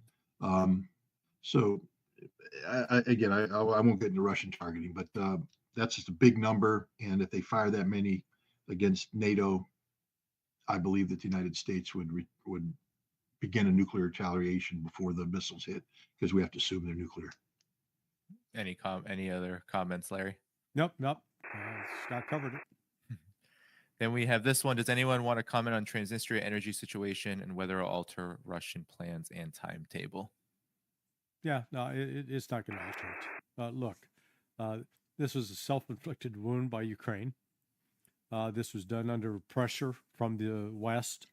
in part to damage Slovakia, Hungary, and Austria, because they've been less willing to go along with the plan to isolate and punish Russia. It doesn't hurt Russia. It's not a consequential amount of gas that's no longer being sent to the West. No, but it hurts Ukraine as much as it hurts Slovakia and company. And so, this is um, this is one of those temporary problems, and it's only going to exacerbate the tension. It doesn't strengthen Ukraine's position militarily at all, and it actually creates more political problems. If Fico follows through with his threat to cut off electricity going back into Ukraine, then the Ukrainians are really in a pickle. I'll just add one thing. If you don't think that Russia and Transnistria haven't war gamed this out, it's not like they woke up today and they went, "What happened? Ukrainians cut the gas? Oh no, we're not ready. We weren't." They've been waiting for the Ukrainians to cut the gas since day one. Their primary power generation capability is a coal-fired generator, and I believe that they have sufficient coal there. They're going through rolling blackouts. They have a plan. It doesn't mean that life's going to be easy, but you're not seeing any panic coming out of Transnistria today because there is a plan. And you're not going to get the Russians to overreact to this because, as Larry said, the more harm will be done to Moldova, Ukraine, Poland if they have to, divert to make up for the Slovakian blockage of electric transmission. This complicates Europe more than it complicates Russia and Transnistria. Great. Well, I want to say thank you to everyone who gave a super thanks or chat. I showed them on the screen there. And we're going to wind down here and we'll leave together. Of course, I want to thank both Scott, Larry, and of course, Andre, who's no longer with us, for coming on the show. So thank you both, gentlemen. And be sure you can check out all their work. I have linked Larry's website, Andre's website, and Scott's Telegram this time. So Scott's Telegram you can find in the video description below. Make sure that you check out all of those resources to follow what they are doing. And of course, you can go to the video description to find ways to support this program, Patreon, Substack, Buy Me a Coffee, however you'd like. And I'll be back soon with more announcements to come. Thanks to everyone who tuned in to this very special Sunday roundtable. Anything, last words you want to say, gentlemen, before we head out? Happy New Year. All right. Happy New Year. It's going to be a bumpy ride. It's going to be a bumpy one. Yep. How about anything, Scott, you'd like to say before we head out? Ditto. I mean, yay, 2025. All right, gentlemen. Well, it was good to do a stream with you on this early 2025 January Sunday. Everyone, be sure to hit the like button before you get out of here because that will continue on the momentum for the stream. Take care and good night. Thanks.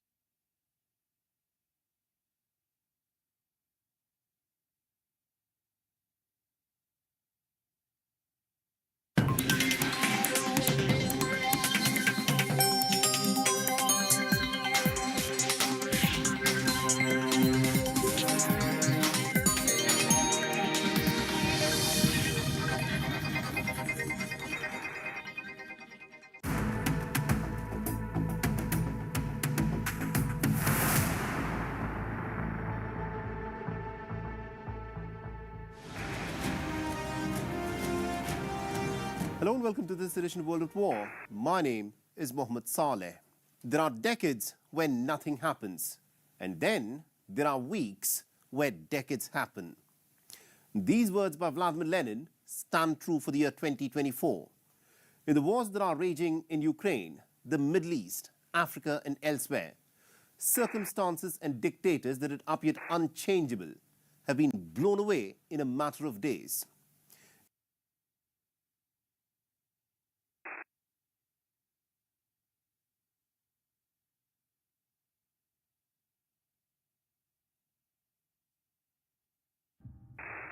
I hate to say this, but you should take out your masks and do not leave your house. Folks, all of us know that the particular fog situation in USA, Canada, and UK is not normal at all.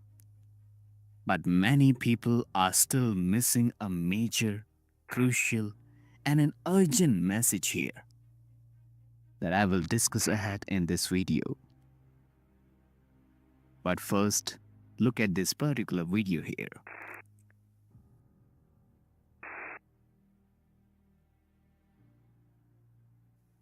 As you can see, how much dense, big, large particles are flowing in the air along with the wind. It appears to be some kind of dust, which some people allege to be smart dust particles. But I am going to share something even more dangerous with you today. Folks, there is a silent pattern unfolding across the world. And it seems like we are heading toward a big terrifying event, and for now, we are being silently attacked from all the places. I had to break it to you. Something darker is brewing, and the unsettling part is that those who should be protecting us seem to be conveniently silent.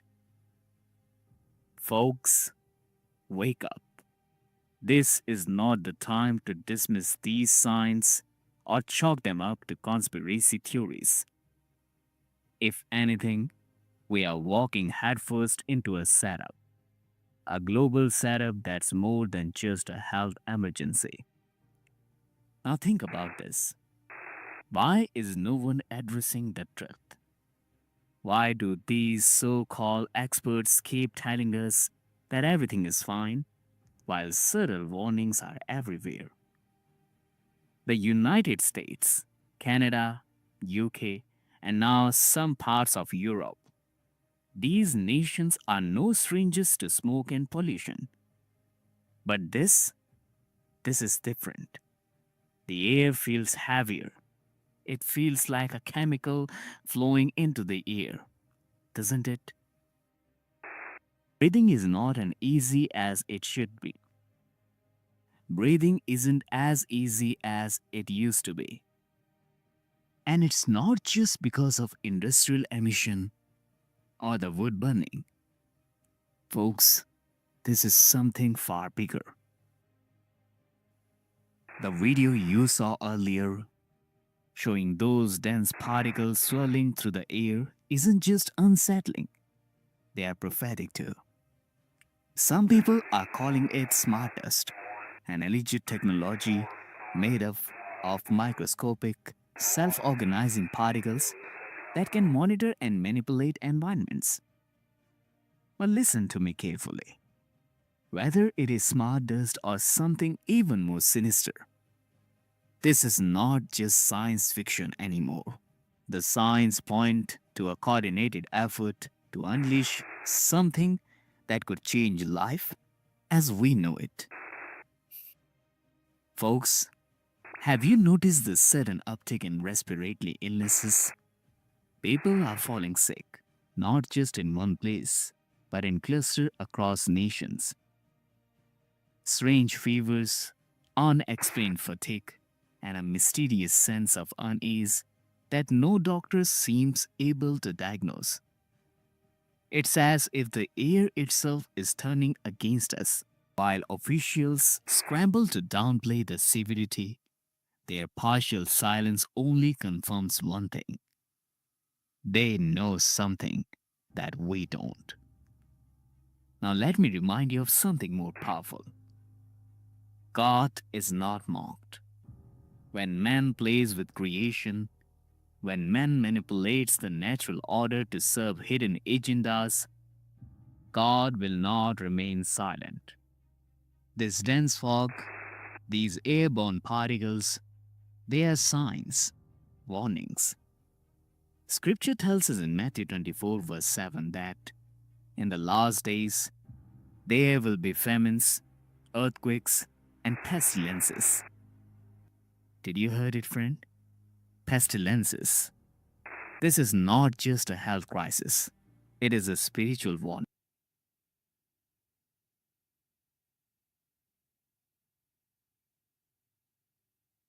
Okay, so we have a big breaking news coming out. Please share this video. Today is January 5th, 2025, and welcome to the Real GS News channel. Guys, do me a huge favor and give this video a big thumbs up. It says here, Bomb Squad investigates suspicious package 5 miles from the White House ahead of the presidential election certification. Wow. And at the same time, this is happening. Look at this. I want to bring this up really quick. This is coming out from Marjorie Taylor Greene. She said this. January 6th at 1 p.m., Congress must certify Donald historic election. The problem here, it seems like the members have packed their bags and left D.C. They just left. And the reason why, well, it's too much snow. Washington has a winter storm warning for January 5th through the 7th, expecting possibly a foot of snow. Many members of Congress left town this weekend, even though they were told to stay. Wow. So things are going down in DC area. So we're going to see what's going on here. You have members are leaving, and now all of a sudden a package showed up not too far from the White House. Guys, prayer request. Please pray for my son. He was in a car accident, and it was my car, a 2023 Kia, completely total. The engine, the transmission, gone. The front, it just completely gone. So my son is doing okay. We just got home from the hospital, and he's resting right now. And please pray for him. And again, so we're gonna have to do the insurance and all that type of stuff tomorrow. But please pray for my son. And yeah, I don't want to put too much details and stuff like that. But the car is gone, and I do have my pickup though. But yeah, I might have to get a rental. But again, this happened early today. And again, thank you so much for the prayer. So let's see what's going on with this news here. All right, so we're going to jump to this one. I can't believe the members, once again, members of Congress, I can't believe they just packed their bags and left. They were told not to leave. They were told not to leave. Because tomorrow is that day. They have to certify the, when it comes to the electoral stuff, they need to certify it. But yeah, they left because of snow. I remember back in 2021, I don't know if you guys remember this, but Texas, they got hit with that massive snowstorm, and it was so cold, and there was outages in Texas. Ted Cruz and his family left to Hawaii. And so there was a video trending, Ted Cruz leave Texas for Hawaii because of the weather condition. And Ted Cruz had to go back to Texas because he was getting bashed. The same people that, bashed Ted, they need to come back to D.C. We got the J6 tomorrow. You need to do that immediately. All right, so it says here, the Metropolitan Police Department is investigating a suspicious package discovered just 5 miles from the White House, heightening security concerns ahead of Congress certification of the 2024 election.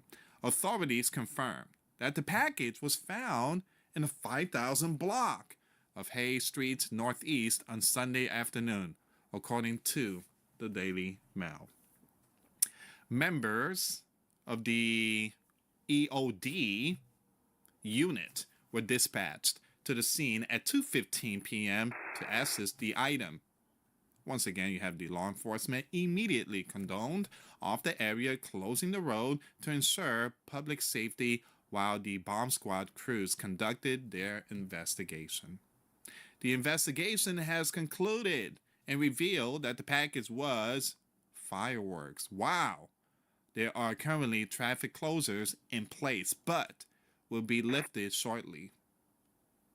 It says here, and once again, guys, again, that region's still on high alert. It's going to be on high alert. I mean, we talked about the possibly 8,500 National Guards to be deployed. Right now it's 750, but they are pushing for 8,700. All right, and they put up the fence yesterday. They put up the barriers and all that. They also warned that there's going to be some drones in the sky, and resident not to be panicked when they see drones. They also going to have 4,000 officers. 4,000. So this area will be on high alert throughout the month of January. All right, there's going to be numerous events: the funeral of Carter, DJ6, the inauguration, and if I'm not mistaken, I think they're also going to be having those securities and law enforcement and all that for the January 19 Donald rally. All right, so it says here, this incident comes as law enforcement agency booster security measures across D.C. in anticipation of Monday certifications process in Capitol Hill. Army units already stationed around the Capitol complex ahead of the 2024 certification tomorrow. Now it says here it's impossible to overstate how different the Capitol security posture is ahead of the January 6, 2025 versus January 6, 2021. The difference with 2025 is that there is a lot of snow, ladies and gentlemen, and boy, oh, it doesn't look like snow is out there. Okay, so you do have the law enforcement. Give me a second here. They have the fence, the barrier.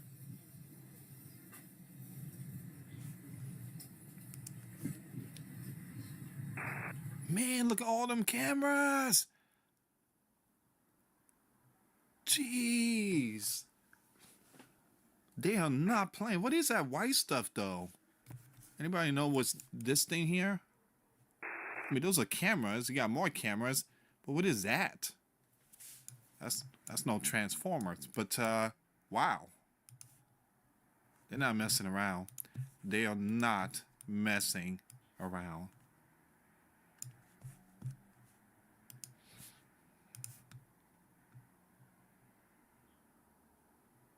So it's still on high alert.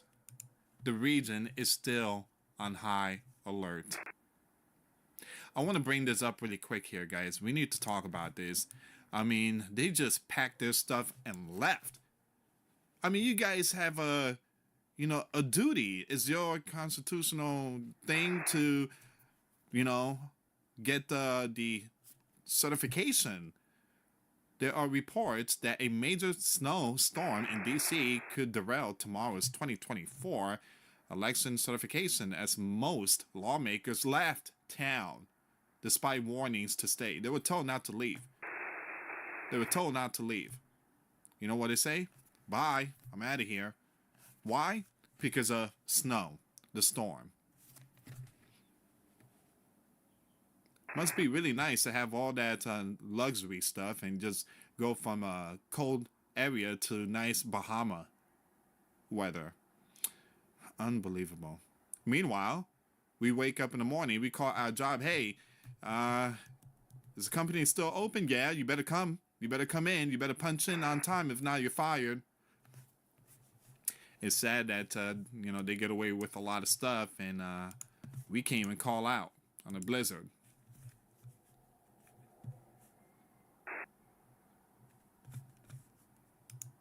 So what do you guys think?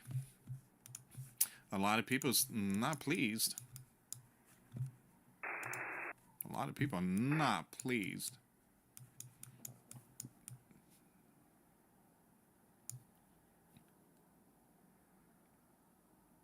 Says here, as most of Congress went home for the weekend, even after being told not to.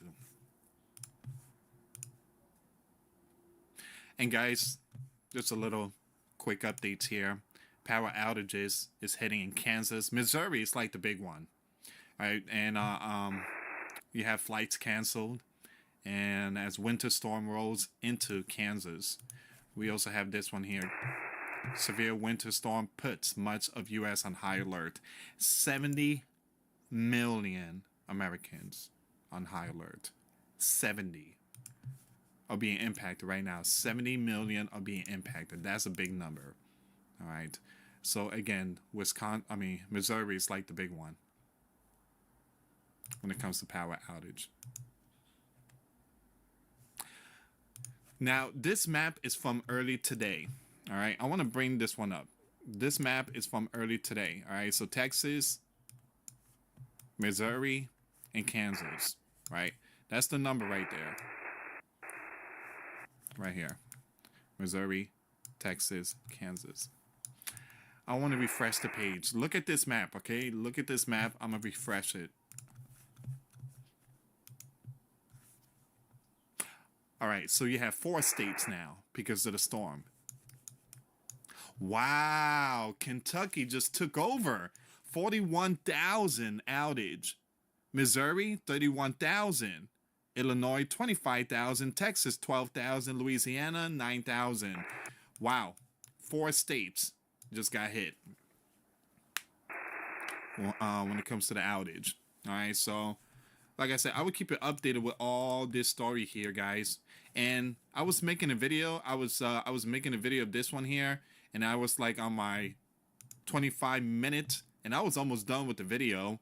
My wife came to the studio room, and she said, "You need to turn off the computer now.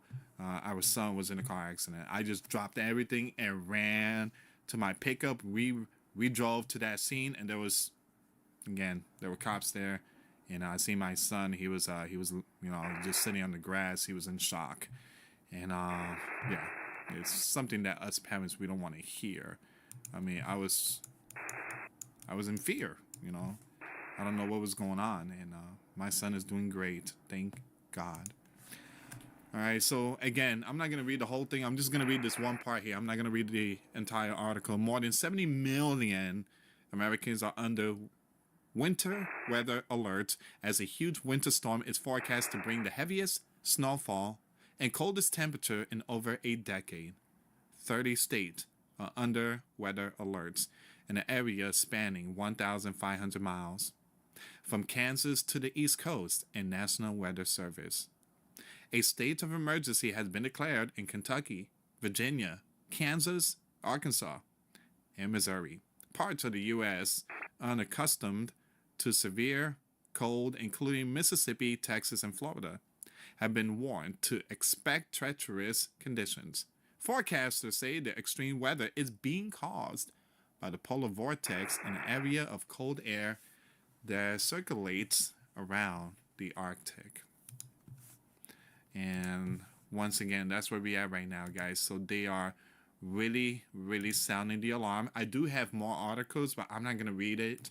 Again, it's just right now, I got so much videos. I'm backed up with a lot. So I'm just going to leave the articles in my description box if you guys want to check them out. So this is where we are right now. Again, the White House is still on alert. And they're going to keep it like that throughout the entire month of January. And those members that left early or decided to leave, they should put their names out there. Who left? You told you was not supposed to leave. You're supposed to stay. Again, when it comes to the electoral stuff. But who are those members? Their names should be out there. Anyway, guys, thank you so much for watching. Again, please send prayers for my son. And thank you so much again for your support. And for those of you that left the super thanks in the comments box yesterday on the live stream I did last night, thank you so much for your super chat. Thank you so much for your support, either through super chat or the PayPal. Thank you so much, guys. Your support truly helps out. Thank you so much for watching. Again, for those of you that want to send us letters or prayer requests, you can send it to me, Luis Santiago, or my wife, Jessica Santiago, at 3432 US Highway 19, number 2, Holiday, Florida, 34691. Once again, guys, $1 a month Patreon. We get to access to our live stream every Monday. We talk about things that we cannot talk about on the platform. Also, I posted videos today. Those links will be in the comments box. Thank you so much for watching. God bless you all. Put faith and trust in Jesus Christ, for he's the only way, the truth, and the life. No one gets to the Father except through Jesus. Thank you so much for watching. Till next time later. Peace.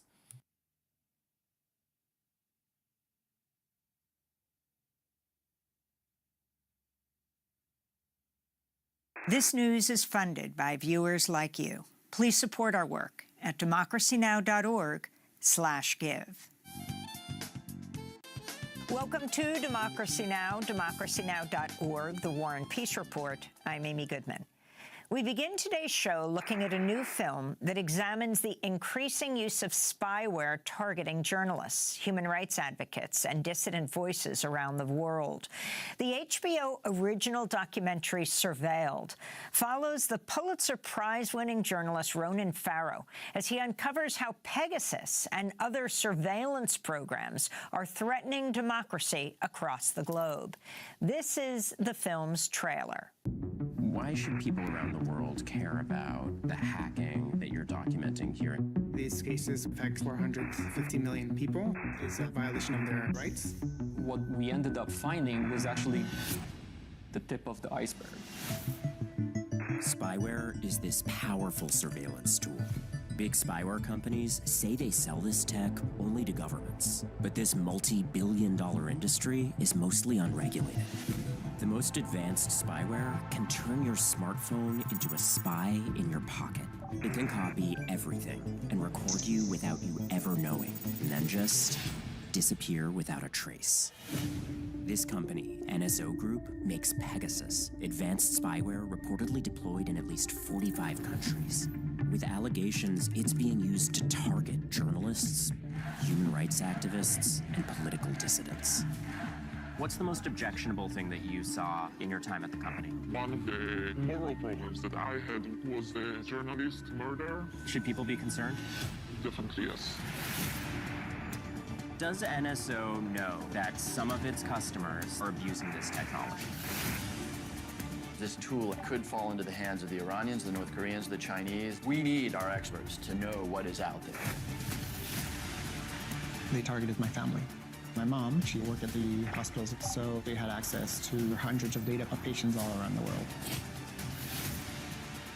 Do you think it's headed down a path of more domestic impact? These technologies, any nefarious use that we can imagine, we're probably going to see.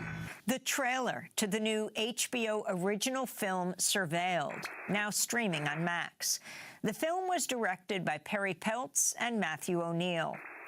Democracy Now!'s Juan Gonzalez and I recently spoke with Matt O'Neill, the film's producer, Ronan Farrow, who is also contributing writer at The New Yorker.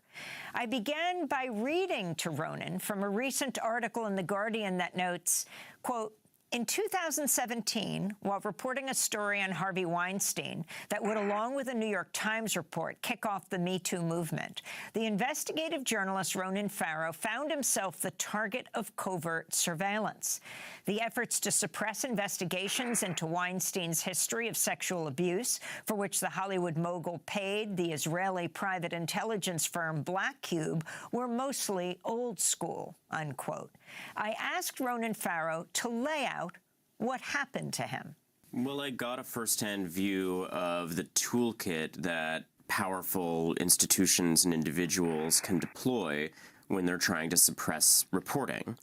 And I saw it on a miniature scale where one mogul did this, frankly, insane maneuver of retaining a private intelligence company that literally hired actors, former military and intelligence people from Israel, to play roles and insinuate themselves into individuals' lives who are around the story. That included sources that I was working with, women who, as it turns out, had allegations of assault against Weinstein. It included journalists working on the story, including me. And so there was a two-pronged approach. There were people posing as people who wanted to talk to us, wanted to get close to us.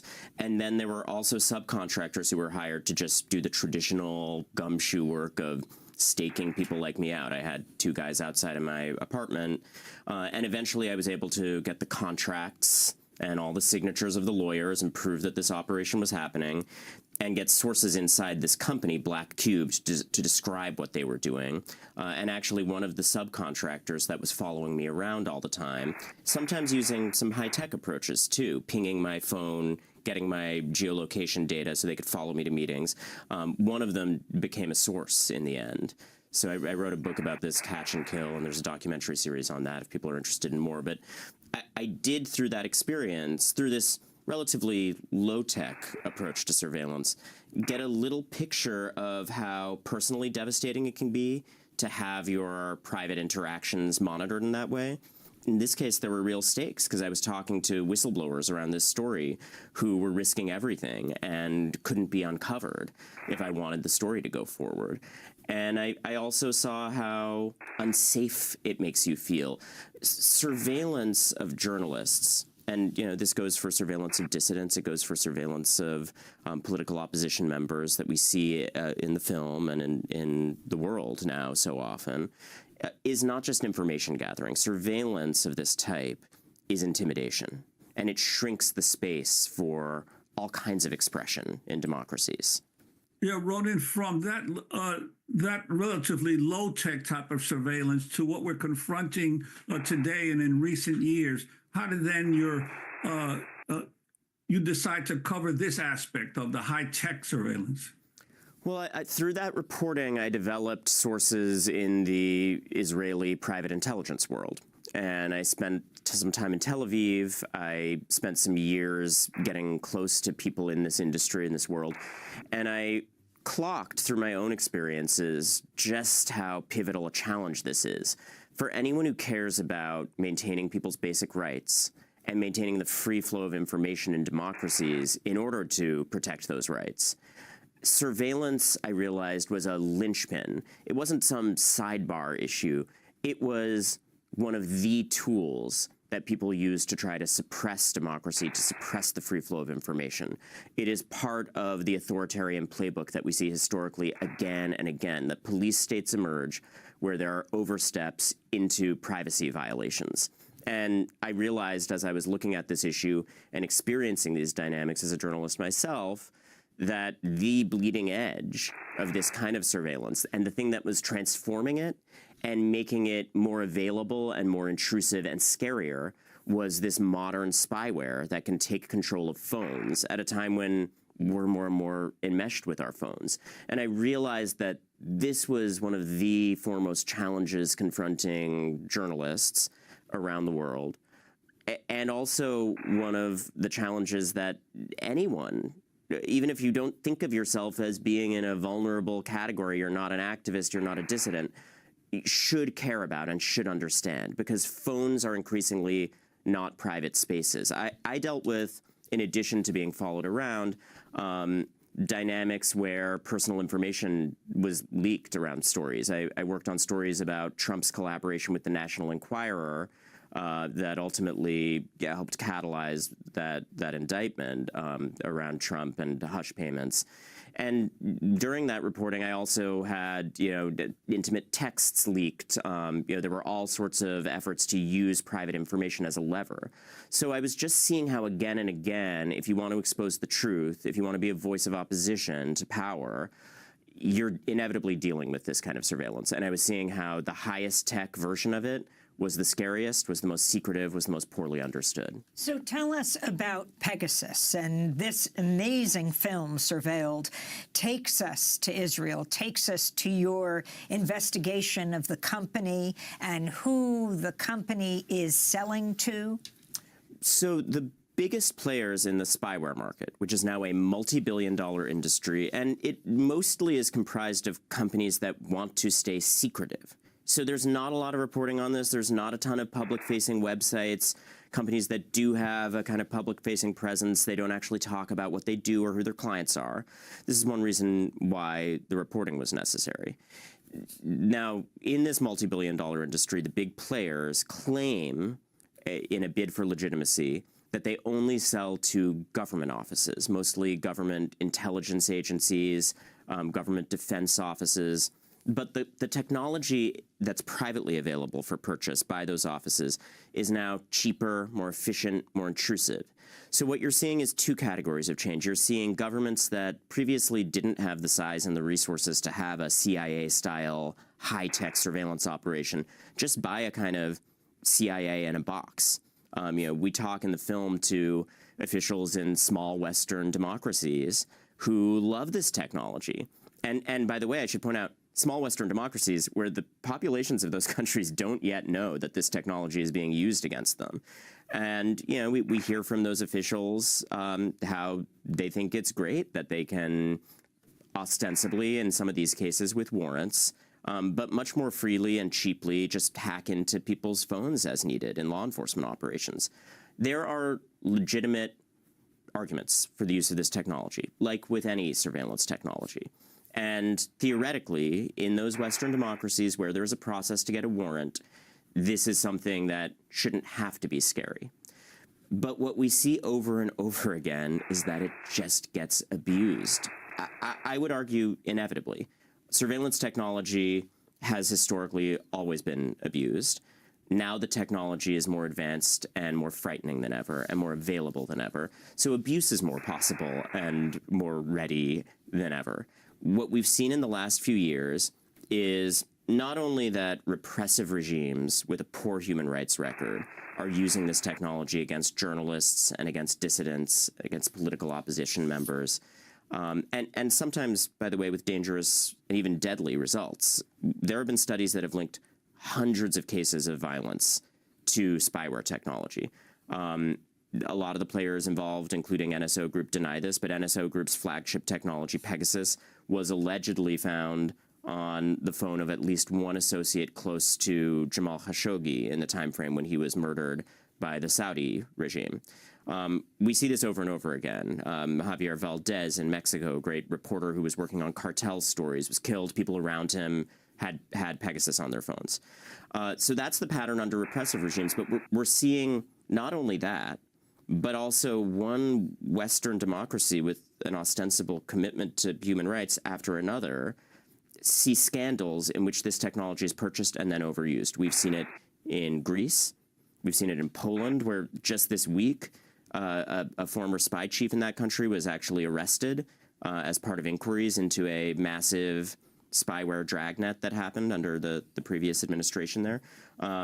And we've seen it in Spain, where some of this film is set and where we helped document this massive cluster of hacks where the Spanish government, which you wouldn't think would be a player that would be responsible for this kind of a breach, they just hacked one civil society member after another associated with a separatist movement, but a peaceful one in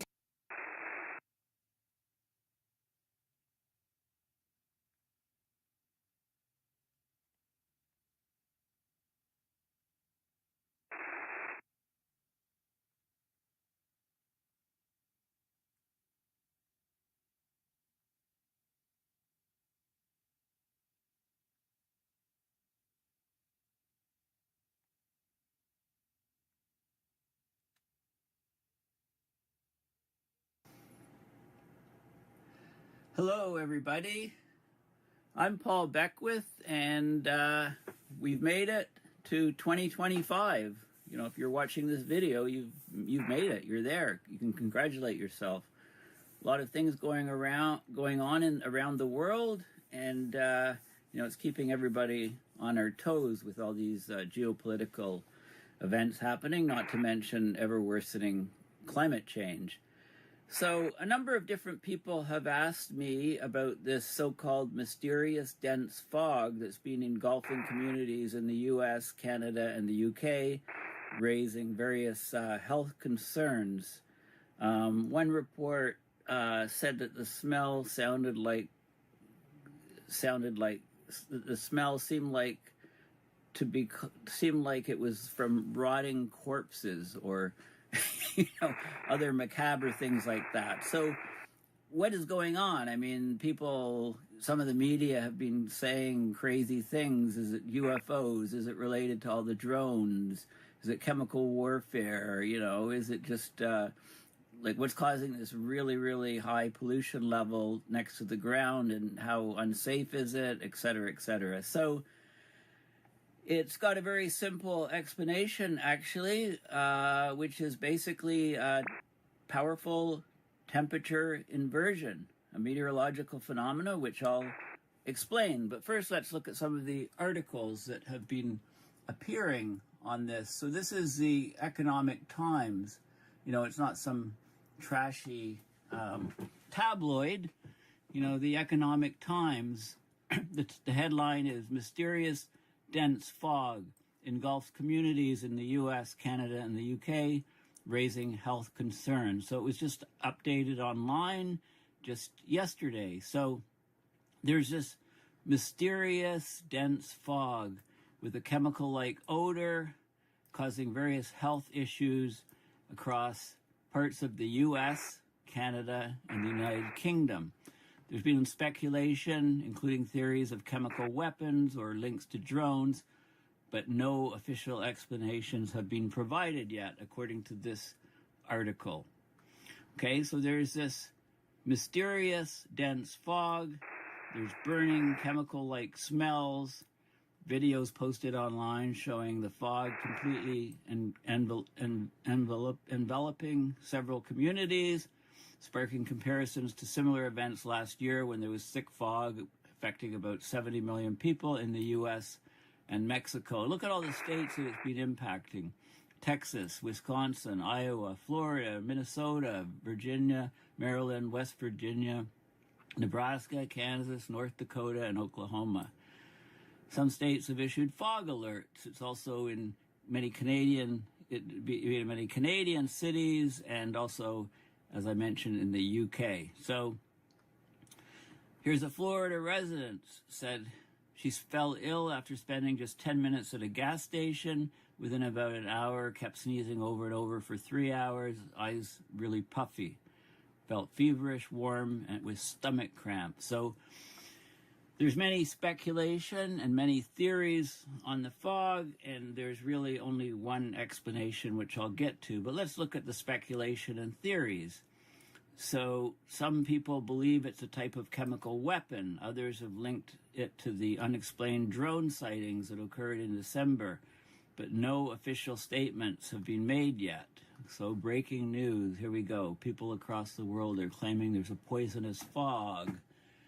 And, you know, it's probably the Republicans. No, it's probably the Democrats. No, it's probably whoever. One TikTok user in Florida captured a video describing the fog as toxic. The weirdest part is the taste and smell. It smells like after you set off a bunch of fireworks and the air tastes toxic. It's super weird. Well, what happens when you set off fireworks, right? It's sulfur. I think it's the smell of sulfur from basically exploding chemicals like gunpowder. Another person on X, formerly Twitter, joked, did anybody have poisonous fog on their 2025 bingo cards? Apparently there are reports of people saying this fog smells like burning plastic. Okay, so according to this article, leaves it off as a mystery. It's a fog and the strange effects are a mystery. That's according to this article from just yesterday. And no, it's not April Fool's Day. So let's look at it. I just Googled stink fog 2024. Do you mean stink dog? No, sometimes my dog is like that, but I'm talking about fog, not God or dog. So here we go. Mysterious dense fog engulfs communities. That's the Economic Times link, and there's lots of other top stories about this mystery chemical fog. Fogvid 24. Conspiracy theories about the fog. You don't have to watch that movie. The movie The Fog is great. Alien spores making people sick. There you go. So what are, those are alien spores. Internet reacts as Fogvid 24 fog. Right? And anyway, all these conspiracy theories. So let's look at a bit more detail here. Sulfur smells in the fog, right? Fireworks set off, rotten egg smell. That's probably sulfur. We put sulfur in natural gas, which is basically methane that heats a lot of people's houses and runs appliances like cookers, etc., stoves, ovens. And if some of that gas leaks, then you can smell this strong sulfur smell, and lets you know there's a natural gas leak. So the sulfur is put in there because it's got that rotten egg smell. It's for safety, because otherwise you wouldn't smell the methane leaking out. So you can look at more what sulfur dioxide is. It's responsible for the odor of burning matches. Yeah, so why is it in there? And I love this article. This is from a few years ago. So this is not a new phenomenon. Check out this article. Calgary 2020. Here is what's causing that sweet scent of corpses wafting through Calgary skies. Giant litter boxes in the sky, dead bodies, sulfur death. Those are just some of the words used to describe the stink. Right? So here they claimed in Calgary that there was warmer weather warming, the ice melted, snow melted, organic material that's trapped for months under the snow in stormwater ponds was decomposing and causing this stink. So that was the explanation then. There were numerous calls to people about strong odors. Smells like dead corpses, a Facebook user posted. Open the sinuses at 6 a.m. real quick. This guy who thought it was like a giant litter box. Basically smells like raw sewage and sulfur death, nostril burning gases. But don't worry, it was just, in this case, it was rotting vegetation and stormwater ponds, but why did it stick around the ground is the question.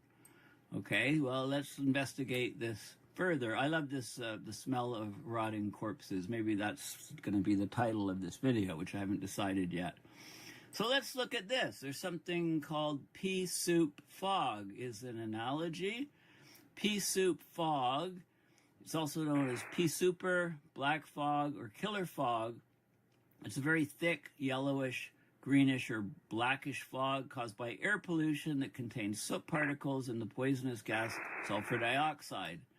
So it can form in cities by the burning of soft coal. Smog of this intensity is often lethal to vulnerable people, such as the elderly, the very young, and those with any sort of respiratory problems. So they call this, in this case, it was London particular, or London fog. Here's Piccadilly Circus during the Great Smog of London, 1952. So we'll have a look at that. So there's been air pollution ever since industrialization, of course, and the ideas of these thick, harmful pea soup type fogs is not new. In fact, the term of pea soup to describe the fog happened in 1820 by John Sartain. He published in 1820 on Life as a Young Artist. He said he talked about what it was like to slink home through a fog as thick and as yellow as the pea soup of the eating house. Return to your painting room, having opened the window or going out to find the stink of the paint rendered worse, if possible, by the entrance of the fog, about it being a compound from the effusions or emissions of gas pipes, tan yards, tanning leather, chimneys, dyers, blanket scourers, breweries, sugar bakers, soap boilers, right? It wasn't a pristine air environment in London during the Industrial Revolution, right? So they talked about how to clean up the air, and they talked about the Great Smog of 1952. So this is probably the worst example. If you don't know about this, have a look at it. So the Great Smog of London, or the Great Smog of 1952. Severe air pollution event in London, December 1952. It was very cold weather, and then there was an anticyclone. We know that's a high pressure area, right? It's not low pressure, it's high pressure. Windless conditions often occur in an anticyclone. So the airborne pollutants from burning coal formed a thick layer of smog over the city of London. It lasted from Friday, December 5th to Tuesday, December 9th, 1952. And then it dispersed quickly when the weather changed and the anticyclone was replaced by a cyclone. So it's also called a pea super. Now, at the time, they thought up to 4,000 people died as a direct result of the smog, but since then, the number of deaths is more like 10,000 to 12,000, and I'll show you the data explaining why. This was people directly killed during those days of the smog, and this was people that died in the subsequent weeks after the smog. 100,000 more were made ill by the smog's effects on the human respiratory tract, okay? So huge numbers of people injured, huge numbers of casualties, and the pollution, of course, is from coal burning, oil burning, but also there's more to it than that. The atmospheric conditions were such that there was a strong temperature inversion. And I'll explain more about what that is. So on December 4th, 1952, an anticyclone settled over a windless London, causing a temperature inversion with relatively cool, stagnant air trapped under a layer of warmer air. So the fog mixed with smoke from home and industrial chimneys, particles from cars, etc., sulfur dioxide, it formed this persistent smog, blanketed the capital, and the presence of tarry particles of soot gave the smog its greenish yellow color. Thus the name pea super. And there was no wind, significant wind, so there was no dispersal, and the pollution just accumulated over days. It got worse and worse as the days went on. There was no panic, because London, was infamous for its fog. It happens quite often. So people just took it in stride and then keeled over and died, many people. So these are some of this is a 1953 report showing the number of deaths that spiked in those days. But then if you look at a longer term graph, you can see this is the incident where the smog hit, the pea super. 4,000 people died. That's excess mortality over long-term averages. And then in the next weeks that followed, so this is in December, in January, February, the number of deaths still exceeded what it normally would by about 8,000 people. So this is where you get 4,000 plus 8,000 for total deaths of 12,000. 4,000 directly from the event, and then an additional 8,000. Okay, so then they had to do something about it. They had to clean up their air. Okay, well, we haven't heard of mass mortality in this event, but let's have a look. This is an event from 10 years or so ago, the science behind that foul-smelling fog that hit Seattle the other night. And they talk about a high-pressure building over the region, so an anticyclone, a very strong low-level inversion. So inversion is when the temperature actually warms with height. So normally, the surface of the Earth is the hottest. As you go up higher, it cools down.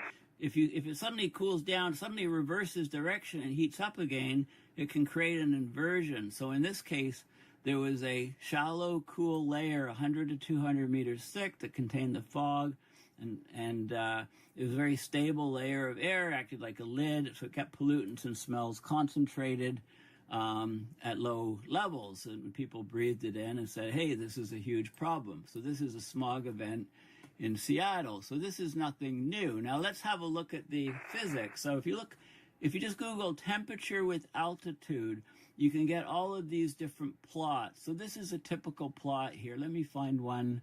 I like this one here. This is one I'm very familiar with. Okay, so here we are. We're at the surface of the Earth. It shows about 18 degrees Celsius. As you go up in altitude, this is about 11 kilometers, which is the average thickness of the troposphere, which is the lower layer of the atmosphere where all of the weather occurs. The boundary is actually called the tropopause. So temperature drops with altitude, and it's defined, the division between the troposphere and stratosphere is defined by the temperature stabilizing and not changing. And then in the stratosphere, the temperature rises and you get up to the stratopause. This is about almost 50 kilometers, not quite high. Then the temperature is steady here with altitude, and that's the stratopause. And then you go in the mesosphere or middle sphere, and temperature decreases again, reaches a minimum here at about the mesopause.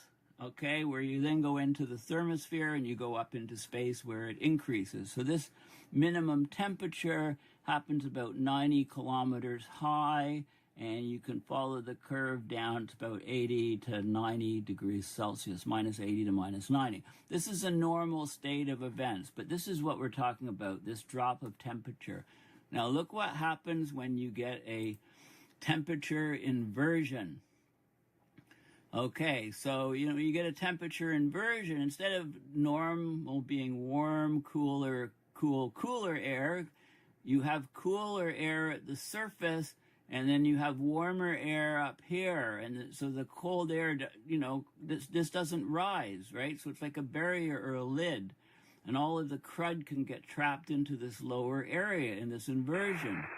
And here's an example. This is a great example over here, this picture here. You can see the fog there. You can see some chimney generating smoke, and it's just trapped. It's not going up higher. There's a temperature inversion, and it's very close to the ground. So you can imagine the air here being filled with the pollutants from cars and from chimneys and from houses, heating and stuff. The crud just gets trapped at the surface. If this was the normal state of things, we wouldn't have all of the air pollution effects that we have now, because people wouldn't live with this situation, and we'd have to, have clean burning sources. But because normally we have this situation, all this crud gets spread and dissipated into the whole atmosphere, and we don't experience it at the ground. So it shows you here normal conditions: warm air, cooler air, cold air. The crud all rises up. Warm air rises. With a temperature inversion, you get the warmer air here, so the air under here is just trapped. And you can imagine what happens when it's trapped. Here's another inversion here. This is a perfect, look at this image here. Okay, look at this. There's a strong inversion here, temperature inversion, warmer air here, colder air here. All of the crud gets trapped here. This is like the bowl in LA, for example. This is an incredibly, this is an awesome image here. In fact, let's go to the Wikipedia for that image, if it pops up. Inversion in meteorology, it shows normal atmospheric. Here's a temperature inversion in the Lake District, England. So you get clouds here. This guy's up on a hill and the air is clear. It's warmer here, and you get the clouds down here. You get the inversion. You can see where the layer is. It's like a cap. Here's smoke rising in Lough Carron, Scotland, stopped by an overlying layer of warmer air, 2006. Another beautiful photograph. Smog trapped over the city of Almaty, Kazakhstan, during a temperature inversion. So it's not LA, it's Almaty, Kazakhstan, of course. But you can get the idea. I mean, imagine the health effects of breathing this crud. Here's smoke-filled canyons in northern Arizona, 2019. You can see the smoke is trapped in the canyons. So there's inversions and so on. You can get mirages in various images. This is Shanghai, China, winter smoke. Clear, filthy air, and you can see, near the surface. Temperature inversion in Slovakia. Okay, here, inversion created smog in Poland. Here you go. Very clear air up above, cruddy air down here that everybody is breathing. And it shows you, okay, so there's loads of information on the web on temperature inversions. And so here let's circle back to the beginning. This mysterious dense fog is not mysterious at all. It's strong temperature inversions that are trapping all of the crud near the surface. It's not chemical weaponed. It's not drones. It's not UFOs. It's not some government project. It's not some conspiracy theory. It's just a plain old temperature inversion. And now you can be armed with the knowledge of what a temperature inversion is, how temperature normally changes with altitude, and how it changes with an inversion. So I forgot to show you one of the key images. Here you go. Okay, this explains it right here. Okay, so temperature inversions. Okay, it shows images. It shows, so here we go. We get This might be 200 meters or 400 meters high, but the point is when you get, so the temperature decreases with altitude, like normal, but there's an inversion here. Temperature starts warming with altitude, and then up here, it goes back into the normal profile of a decrease with altitude, right? This is temperature and altitude. So you can see that the air basically can't go up higher because it's colder and denser. It's carrying all that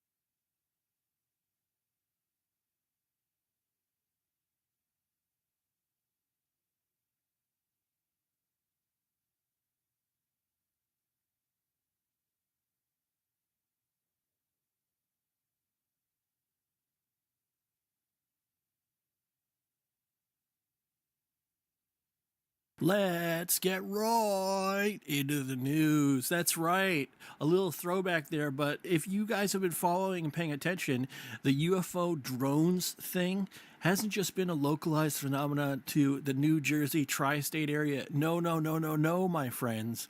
It has actually expanded and is actually around the globe right now. People are reporting them in everywhere as far as Eastern Europe.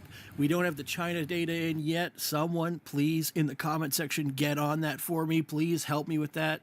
But they have been seen in South America. These are transcontinental sightings, folks.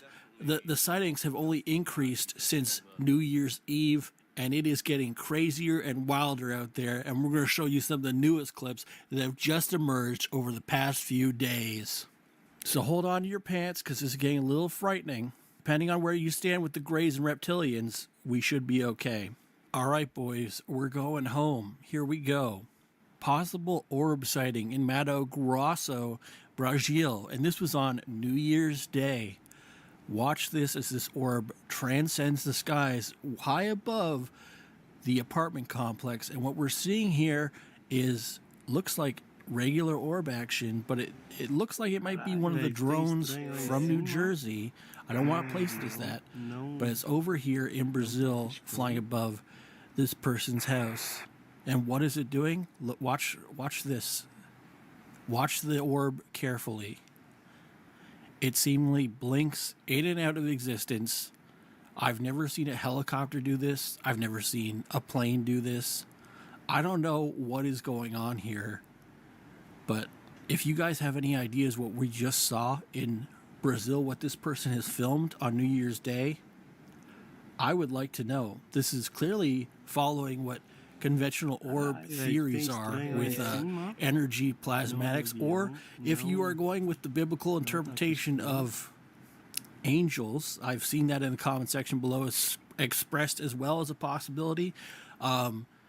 These are exhibiting the same traits, the pulsating energy, the plasmatic fields, and the pulsations are very strange. This isn't conventional mechanical aircraft that we know about that is being shown in this video. And here in Denmark, just 24 hours ago, we see another drone sighting. Now, note, this isn't a helicopter. You can't hear any whirring helicopter blades in the video being featured, but you can see this is much smaller than a helicopter, and it's seeming to do more erratic movements than helicopters are typically known for. Though, we do see the guiding red navigational lights, so I am a little suspicious of this one. You guys will let me know in the comments section, but I'm leaning towards it being a full drone like we've been seeing before, because look how many there are in this area. Why is there so much air traffic in the sky in Denmark over this, I'm presuming, a small town, a small city? Look how it wasn't just one drone. This was the main drone here, but over there are 2 to 3 more that are flying around and circling around this area. Now, this is all very suspicious. Now, Additionally, there's some reflections in this video. Someone's filming it through a window, so you get some reflections coming in and out. Those aren't orbs, okay? Those aren't drones. Those aren't helicopters. It could be traffic or street lamps being reflected, but it's just lights being reflected in some of these instances, and I'll try to point them out when they pop up again. But see this here. This is another drone flying away. 2 of them right there. We're going to keep watching, and that's weird that they're cross-patterning over the city. What are they looking for? Why are they doing this? And we know that there was another one somewhere over here in space that's going to come around. But when you see like, and when you see stuff like that over here, and it's just underneath the captioning, this thing that came in, that is just a reflection of light on the glass. So don't be too alarmed at that. It is moving erratically. It's just the person holding the camera with the glass in front of the frame is causing some distortions on the lens. So it's not actually, that part wasn't a UFO, drone, or orb, but I just wanted to clarify that up for you guys. Anyway, what I want to know is what your guys' thoughts on these drones making their way even into Denmark. They are all around the world, people, and why is the mainstream media not talking about it? I don't understand. I have no clue. I think I have an idea, I just can't say it, okay? I think we all have ideas, and we just can't say what's really going on. But they've been surprisingly, suspiciously hush about all these things that 2 weeks ago were the main story. It has only blown up with sightings everywhere, every single day since then, in greater number, greater frequency, and with more evidence, and not a peep on your mainstream news media. These people cannot be trusted. I'm just saying that here, folks. Anyway, let me know what you think this is in the comment section. And you know what? I'm going to ask if you guys can leave a like and subscribe quick. It really helps out. Thank you so much. Now, this is a drone sighting from Indiana from early December. It only got published today. And look at this. This is classic triangle UFO over Indiana. I've never seen a drone be in a triangle formation before, folks. Have you? Have you seen a triangle drone? Have any of you seen a triangle drone? No, I've seen quadcopter drones. That's the most common one. I've never seen dual copter ones or sort of triangle shaped ones. No, they've all been quadcopter, so you get your better rotations. Oh, maybe I've seen dual ones, okay, but I've never seen triangle ones. And certainly one's not that big. How big is this thing? Look, it's crossing over the tree. It's got to be huge. And it's got the red navigational lights, but it has all these other lights on it too. I don't know what to think about this one. And they're pointing it out too, that this is a triangle drone. Now this matches with also triangle UFO UAP phenomenon that have been spotted around the world. If you've been noticing, a lot of these drones sort of follow that sort of same structure mechanically of being in that triangle shape with the 3 lights and the navigational light. We've seen them in Texas in the previous videos, elsewhere in New Jersey, in South Carolina, people have been seeing them. These triangle UFO drones that we don't even know what the hell is going on. I want to know what you guys thought of this is. Are we being visited by an extraterrestrial species, or is this a government psyop? I mean, it could be one or the other. It just seems, to me, it seems like it could be too much. When you have drones being spotted all around the world, it's not just that one government would be behind it. It would have to be multiple governments, or, you know, the preceding actions to war, potentially. If that's the case, that one government was doing this and invading the airspace of so many different nations, does that not sound weird to you? I know there was a theory that these drones were from Iran and that there was supposedly a mothership off the coast in the Atlantic, but that doesn't explain the drones in the Pacific Northwest. That doesn't explain how far this drone is into Indiana, okay? You're telling me a drone has, like, what, couple 100-mile range that it can fly. How far can these drones fly? These electric drones, right? Doesn't make sense to me. Unless they're powered by something we don't even know, that somehow Iran, out of all the countries in the world, has discovered this. Okay, does that make any sense to you? Just put it together rationally. Does 2 and 2 equal 4 here? When I say that, when I've heard that on the mainstream media about that, does that make any sense at all? No, it doesn't. Okay, first of all, no, it doesn't. Now, could there be this Iranian mothership launching these drones? There could be, but are they going to go that far? Hell no. Are they going to fly all the way to Texas? I doubt that. I don't see how. I think it would run out of power a tenth of the way, one 100th of the way, and crash down. Okay. So these either are conventional drones, advanced military drones, or drones of, and I hate to say it, non-human origin. We could be seeing the early effects of an invasion of a different kind. I think you guys know where I'm going with this. And it could be, you know, the welcoming party to disclosure. Okay? Just want to throw that out there. Here are some of the comments. Red light is the gravity propulsion system. Yes, we've been curious about how these things are flying so silently because we've never heard. Have you heard drones before? I have. Have you? I feel like the guy from Believe It or Not, Fact or Fiction, who looked like my late father, by the way, when he was young. Have you heard a drone in the sky? Like, he would always ask the question before diving into it. But have you heard of, and I just did that. So have you heard of drones in the sky? Well, usually they make sounds that sound like a whirring sort of sound. I've heard them I've seen them go over. Some kid was messing around with them in the Walmart parking lot. I've heard the kids next door, and I live in the woods, right? So they're pretty far away.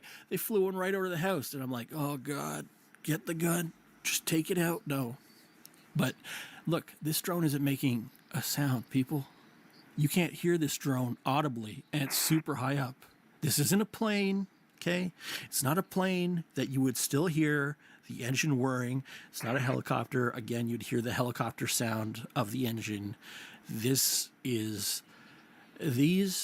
things are running Dead Silence Pro for all the Call of Duty heads out here. And according to the comment, Prod Aya says the red light is the gravity propulsion system. We will be getting into that later on in the video with a featured clip that I hope you guys watch of an expert explaining how some of these alien drones or alien ship gravitational systems actually work. Skyline notes, TR3B, note that the red light is not exactly in the center of the triangle, but slightly offset of its corners, as the gravitational propulsion system is at the center.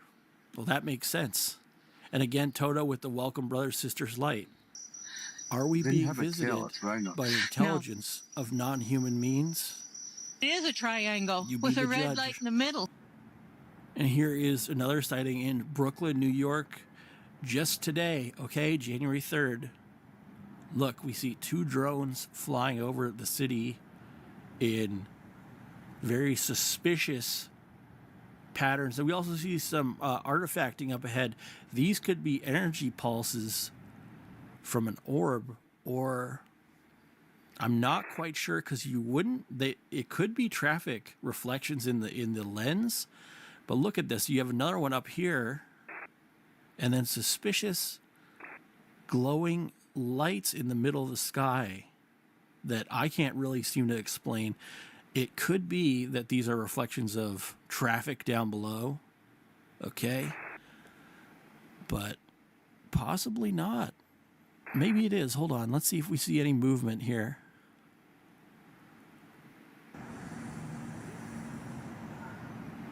This sort of energy being emitted in the sky, it could be traffic reflections, though.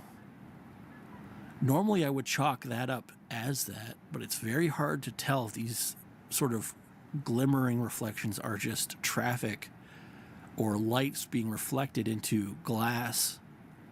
But these clearly aren't. The drones being shown right here, and the one was off screen now, but it's over here, and there's actually one way up here, are definitely suspicious. Now, if you know, they wouldn't have planes flying that low in the city, so it does cause wonder. They could have a helicopter, but I don't think that's a helicopter. You would certainly hear it, especially if you can see it that close. So doesn't look like a helicopter to me, but it does have red navigational lights, so that does hint to it being sort of human mechanical origins, although I've heard that the drones are disguising themselves when shown as human aircraft, but not quite doing it correctly. And we've had videos of that in previous ones where it's been like, oh, this aircraft is suddenly acting very strange in ways that it shouldn't, and it's not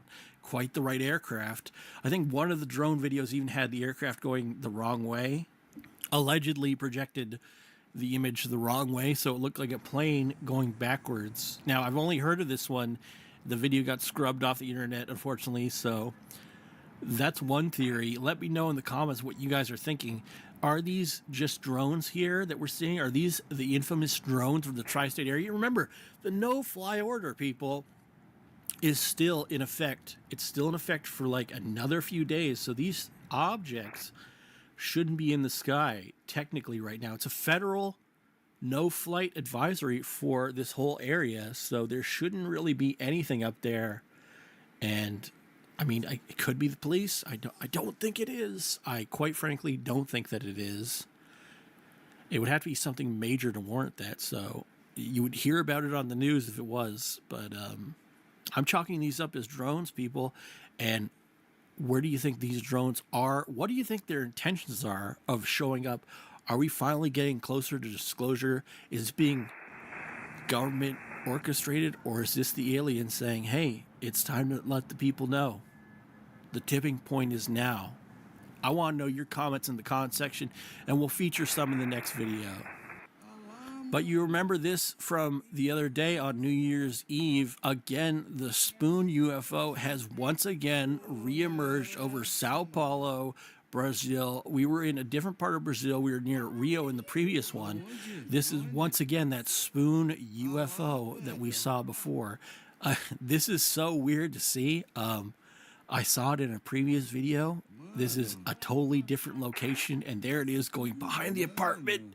This thing must be huge. I'm thinking this, quite frankly, folks, might be the mothership UFO up in the sky. This is an unidentified flying object, a UAP way up there.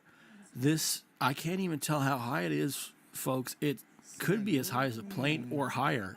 And if it's higher, then it's absolutely massive. This could be in the upper atmosphere, and we're seeing light reflect off the sun if it's that high up, because this thing is flying way above everything else in the sky. I just can't tell the scale of it, unfortunately. But remember, this is that same familiar shape. Remember, elongated tail section with a spoon-like front part. Now, I covered this in a previous one. And we didn't call it the spoon there. I said it was the cigar shape. I'm going to call this one the spoon. This was a totally different city in Brazil, okay? This was about, I don't even want to know, hundreds of miles away from the other sighting of it when this thing flew over. This is not, and I've heard people in the comments section say that. In my previous video, I covered this. This is not Starlink, okay? Starlink does not, has not ever look like that. That's not a space station. I don't know what that is.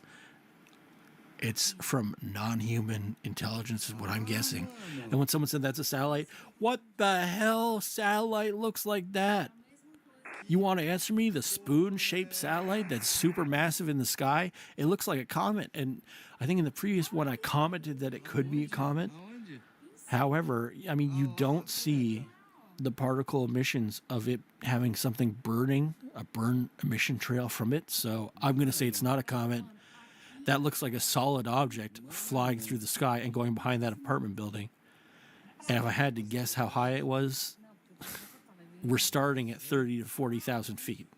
We're starting at what you see commercial jet airliners go at is where I'd say that thing is up in the sky, at least. And if it's higher than that, then it's much bigger for you to see it as clearly, okay? That is higher than any of the drones we've usually covered in this channel. And it's flying silently. If it's only flying at 30,000 feet, you should be able to hear it a bit or hear engine trail after it, right? I mean, you can go outside and hear planes fly overhead. If a plane was flying overhead now, you probably would even hear it on my microphone. This is flying fairly silent across the sky, so I'm definitely wondering. Now, this is, again, just reflection. We always cover that. I just wanted to spell it so there is some distinction. It's probably just reflection off this light, is where I'm guessing, into the lens of the camera or onto the glass if they're filming inside their car or something. Or if they're in their apartment, which is what I think they probably are. This person said it's a dark cloud. Safe travels. Yeah, exactly. And we're going to cover a clip from the homie Skizzle. You can go find his channel in the comment section below. But he actually found this video from 20 years ago of a man describing these gravity drive propulsion systems that have been allegedly the source of some of these drones and UAP power. And he's going to get into it right now. But the manifesto, the guy that did the Cybertruck situation, his manifesto is that it's not, and he has a different term for describing anti-gravity, which we're gonna get into. Okay, and if you've been paying attention to recent news events, this actually relates to what happened in Las Vegas within the last 24 hours. But we're getting into the anti-grav drive with Skizzle, so go ahead and check his channel out. The full video will be linked in the description. When it was time to migrate to other worlds, they did not have the raw materials to build big 100-mile ships. So the smaller ships would go out into space and would capture asteroids in space. They would pull them into an orbit around their planets. They would hollow them out from the inside and build their spacecraft on the inside of the asteroid. That became their ship. Okay. And they would put propulsion systems on the outside, and then they would go out into space. They would grow their own food on the inside. They would look for water. So that's about as much of the clip as I'm going to play. You can watch the rest of it over on Skizzle's channel. It is linked in the comment section, and this will be the pinned comment on the video as well. Now, what he's describing, folks, sounds a lot like what a Dyson sphere is. I'm going to do a quick video on that quickly. A Dyson sphere is a theoretical concept of essentially like a giant orb that would have been built around a sun or a star, and giant metal sphere in space that encapsulates a star, and it functions. It's best seen in the show Star Trek, but if you want a concept that's more universal, if you've ever played the game Halo, the ring, right? The ring world, imagine that as a sphere, and there's a star in the middle, and it has its own atmosphere inside, and people live on the inside of the Dyson sphere, and it's just protected with a metal sheath in the form of a sphere that's encapsulating this whole area, and it contains everything and generates all the power from the star that's contained inside. Now, this seems very similar to what this dude was describing. This friggin' dude, Jimbo from Jersey, of the asteroid being hollowed out and then the inside of it being turned into a ship. That essentially is how the basics of the Dyson sphere would function, with everyone living inside of the sphere, along with the star being inside of it, and us living in space that way. Now, on an asteroid level, that would be a lot smaller, but it is very similar in concept. So this video in Leland, North Carolina on New Year's Day features a man going outside and has an alleged encounter with an unknown object. We're going to watch intently. This guy was just walking out in the park. He drove out to the parking lot, got in his car, but he's walking out in the park at night. And who the hell walks at a park at night? He mustn't have been doing something too good, is all I'm saying. But he must have seen something. And he's filming out here in the park area, in this rural area in North Carolina. This thing doesn't belong here. And he said he had to film out there. He said this thing does not belong here. He finds an object that's not supposed to be here. And he claims that it's supposed to hurt us. He seems very frightened while he's out here. Definitely. All my anxiety. And he's agreeing that this was the right thing to do. He's very anxious as he goes out onto the, looks like a dock over the water. People, please. I had to do this. It was the right thing.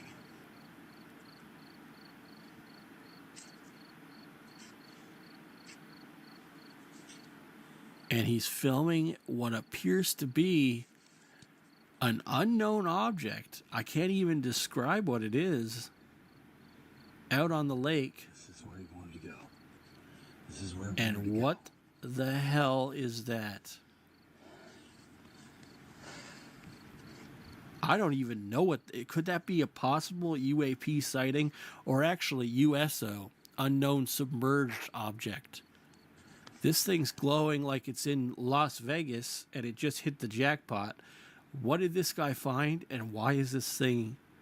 You can tell it's underwater, floating away from him. What the hell is that? Did he make contact with a possible alien origin out on the lake? Do know these extraterrestrial objects seem to have an affinity to hiding in the water, and this one, if it is that, if it is an object of non-human origin, it seems to be acting like conventional USOs, where they'll hit the water and disappear or make their presence barely known. It's only a glimmer if you see them. There apparently are so much more USO sightings than UFO sightings, and since there's so much more water on the Earth, 75% of the Earth is ocean, people. Plenty of places to hide, and most of it, we can't even go down to the depths. How long can you even go scuba diving for? I think 30 minutes maximum, an hour maybe. There is so much unexplained stuff going on in the oceans that we don't even have a fraction of understanding about. Perfect place to hide if you're an alien or a UFO drone. And now, what, in my opinion, this seemed more like that than an alien ship, because it looked smaller in stature, something that would be the size of, say, a person or a small car, as opposed to a larger alien ship. He just peered off the edge of the dock, people, and this thing was glowing and floating and spinning the hell away from him. All right, people, this is possible orb sighting in Phoenix, Arizona on New Year's Eve. Now, I don't know about you, but I don't remember there being mountains that high in Phoenix. Were there? Please let me know in the comments section. I've never been, but that is crazy. These aren't lights on top of a mountain, as someone in the comment section said.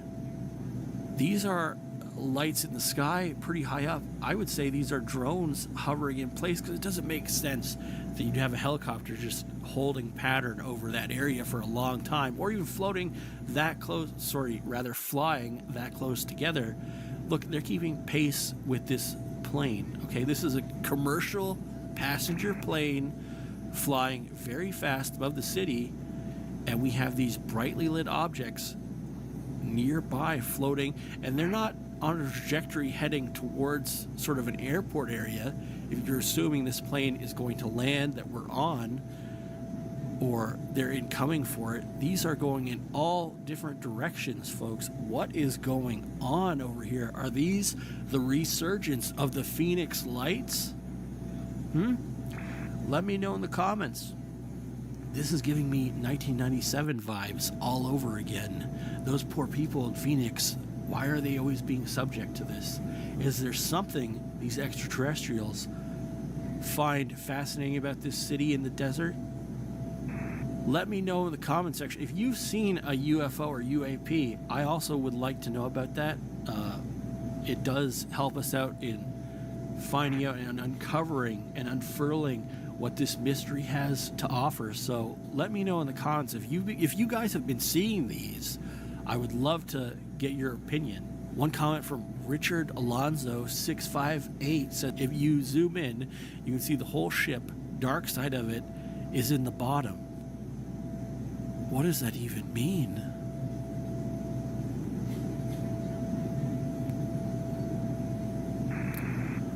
Oh, okay. I get what he's sort of saying. He is presenting that this isn't just 3 drones and orbs in the sky, that this is one singular ship, okay? This is one giant triangle. And now we can see it sort of orienting itself. Let's try to keep track of how the distance is. This looks like it's moving a little bit further, but the whole thing could be moving closer to us, as opposed to this getting further from that. Do you understand what I'm saying? This whole thing could be moving closer to the plane itself. And even here, we see some light emission bouncing off something. I can't quite tell. That might be part of this alien ship, if that's what it is. People are saying these are orbs. They have some semblance to orbs with sort of the pulsating energy field around it. However, I would chalk this up as lights on a larger ship. Once Richard Alonzo put that in perspective, you can kind of see the triangle action of it again right here, and maybe some pulsating energy from this one. I do not think these are orbs. I think this is a larger UFO ship. They all move in tandem. This is giving me Phoenix Lights vibes 1000%. You know, I was a little bit skeptical. I thought it might be just drones after a while, or a set of orbs. This is a triangle turning. Once Richard pointed that out, that makes complete sense to me. But what do you guys think this is in the comment section? I'm gobsmacked. Once you see the triangle, you can't really unsee it. That's the thing. This thing has to be absolutely massive, people. Jesus. It's too bad the plane didn't fly closer towards it, but you can't. You really can't. Who knows what these things are or how they would react. And here we have another drone sighting at Island Beach State Park, New Jersey on the 2nd of January this year, year of our Lord 2025. At night, watch this. Okay. This is a time-lapsed camera at night at the state park. And we're seeing a lot of pulsating action depicted here. These must be a lot of drones, because why would they flicker so much into the camera? This I'm chalking up as just the moon and some distortion on the camera. But it could be a larger drone that's being depicted here. Okay, whoa. All right, that's different. Sorry, I didn't see the start of this. This 100% is some drone orb that is hovering in place. I thought it was a time lapse, right? This is really weird. That thing popped up out of nowhere. That was a clear cloud. It wasn't a clear day because you could see some of the stars. That thing popped up out of nowhere and just illuminated the whole sky. This is an orb pulsating right here. That's scary.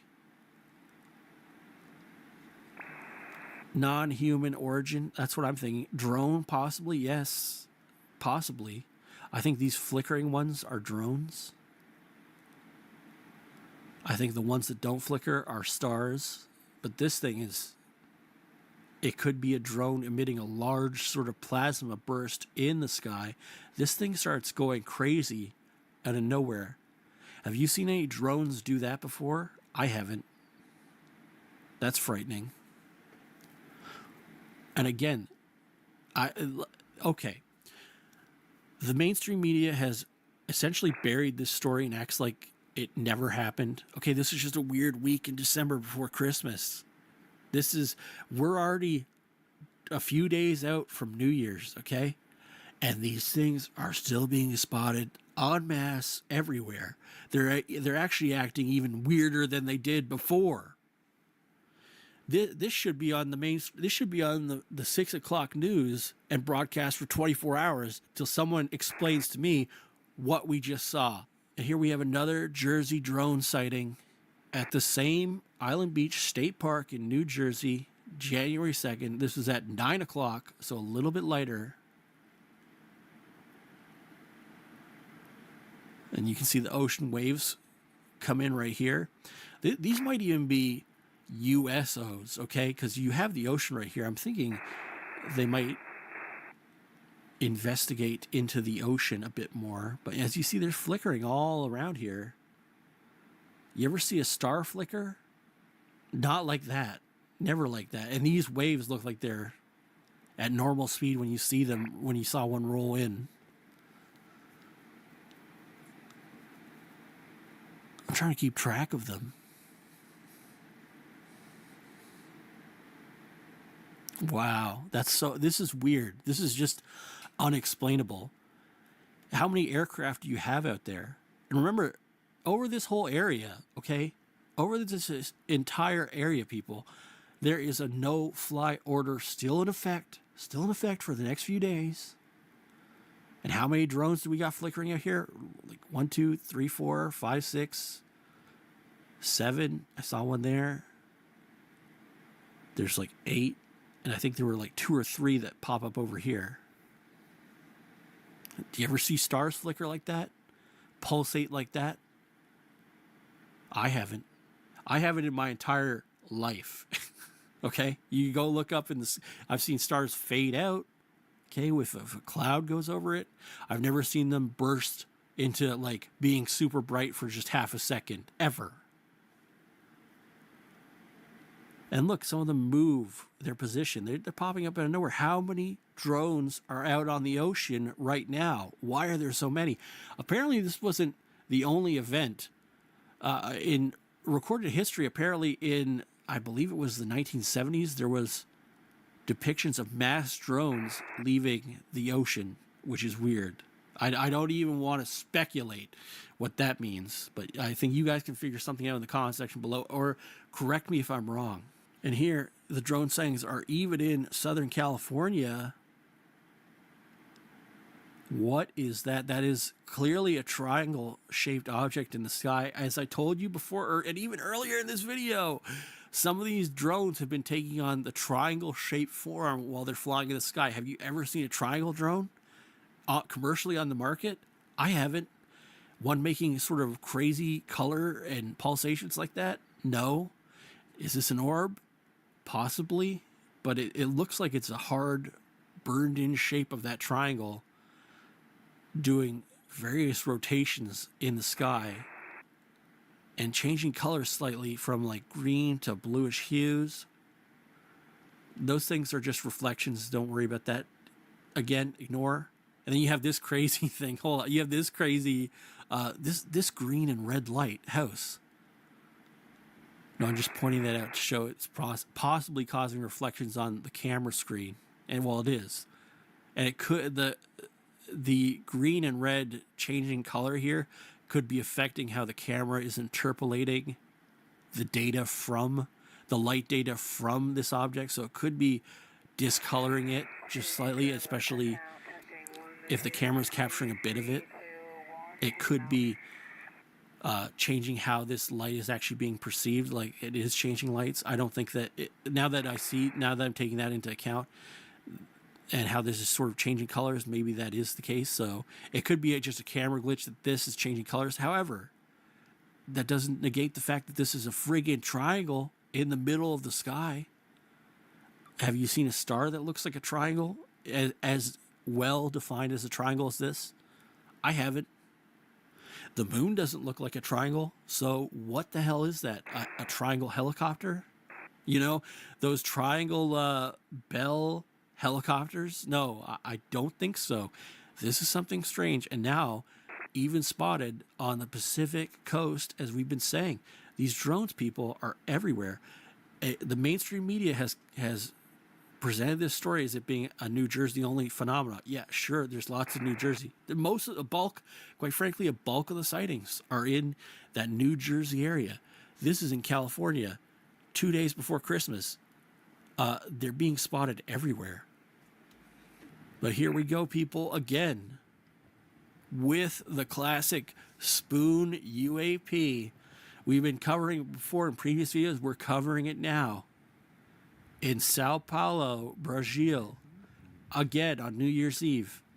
Someone said that's a meteor. You ever see a meteor not have a trail behind it of emissions of what's being burned off that hasn't varied in length?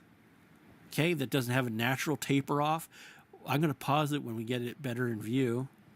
Okay, just zoom in here. Look at that. Sorry. Pause. Oh, it's right over the friggin' thing.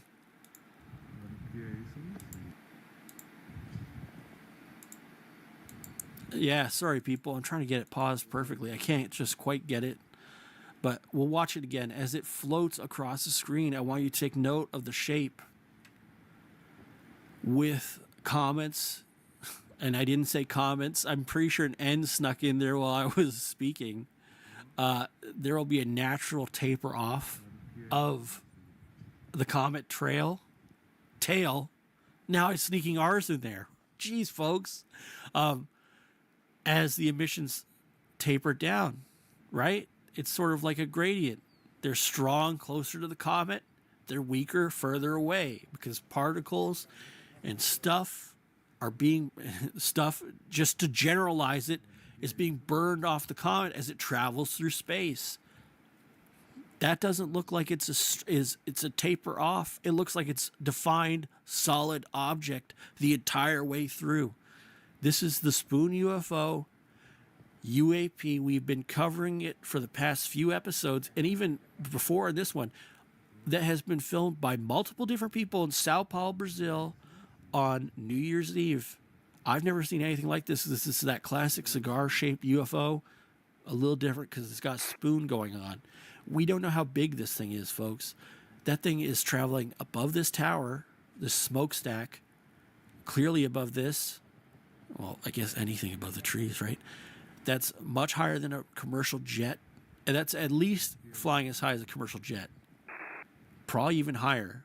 I'd say way higher. If it's okay, for something to be catching light like that, it has to be being illuminated by some great light source out there.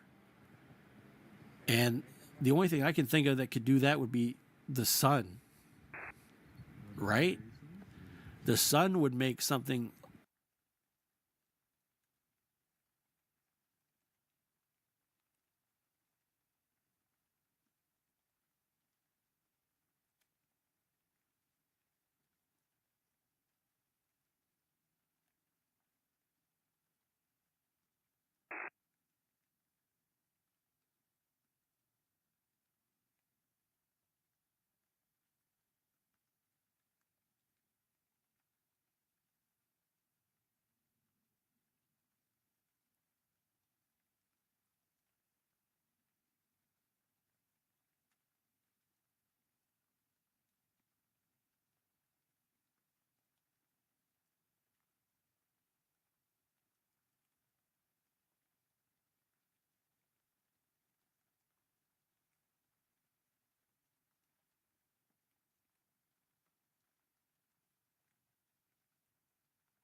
Discoveries that we've ever had. I believe disclosure is right around the corner, and hopefully we find out more information about these phenomena soon. Thank you for watching, and I hope to see you guys again.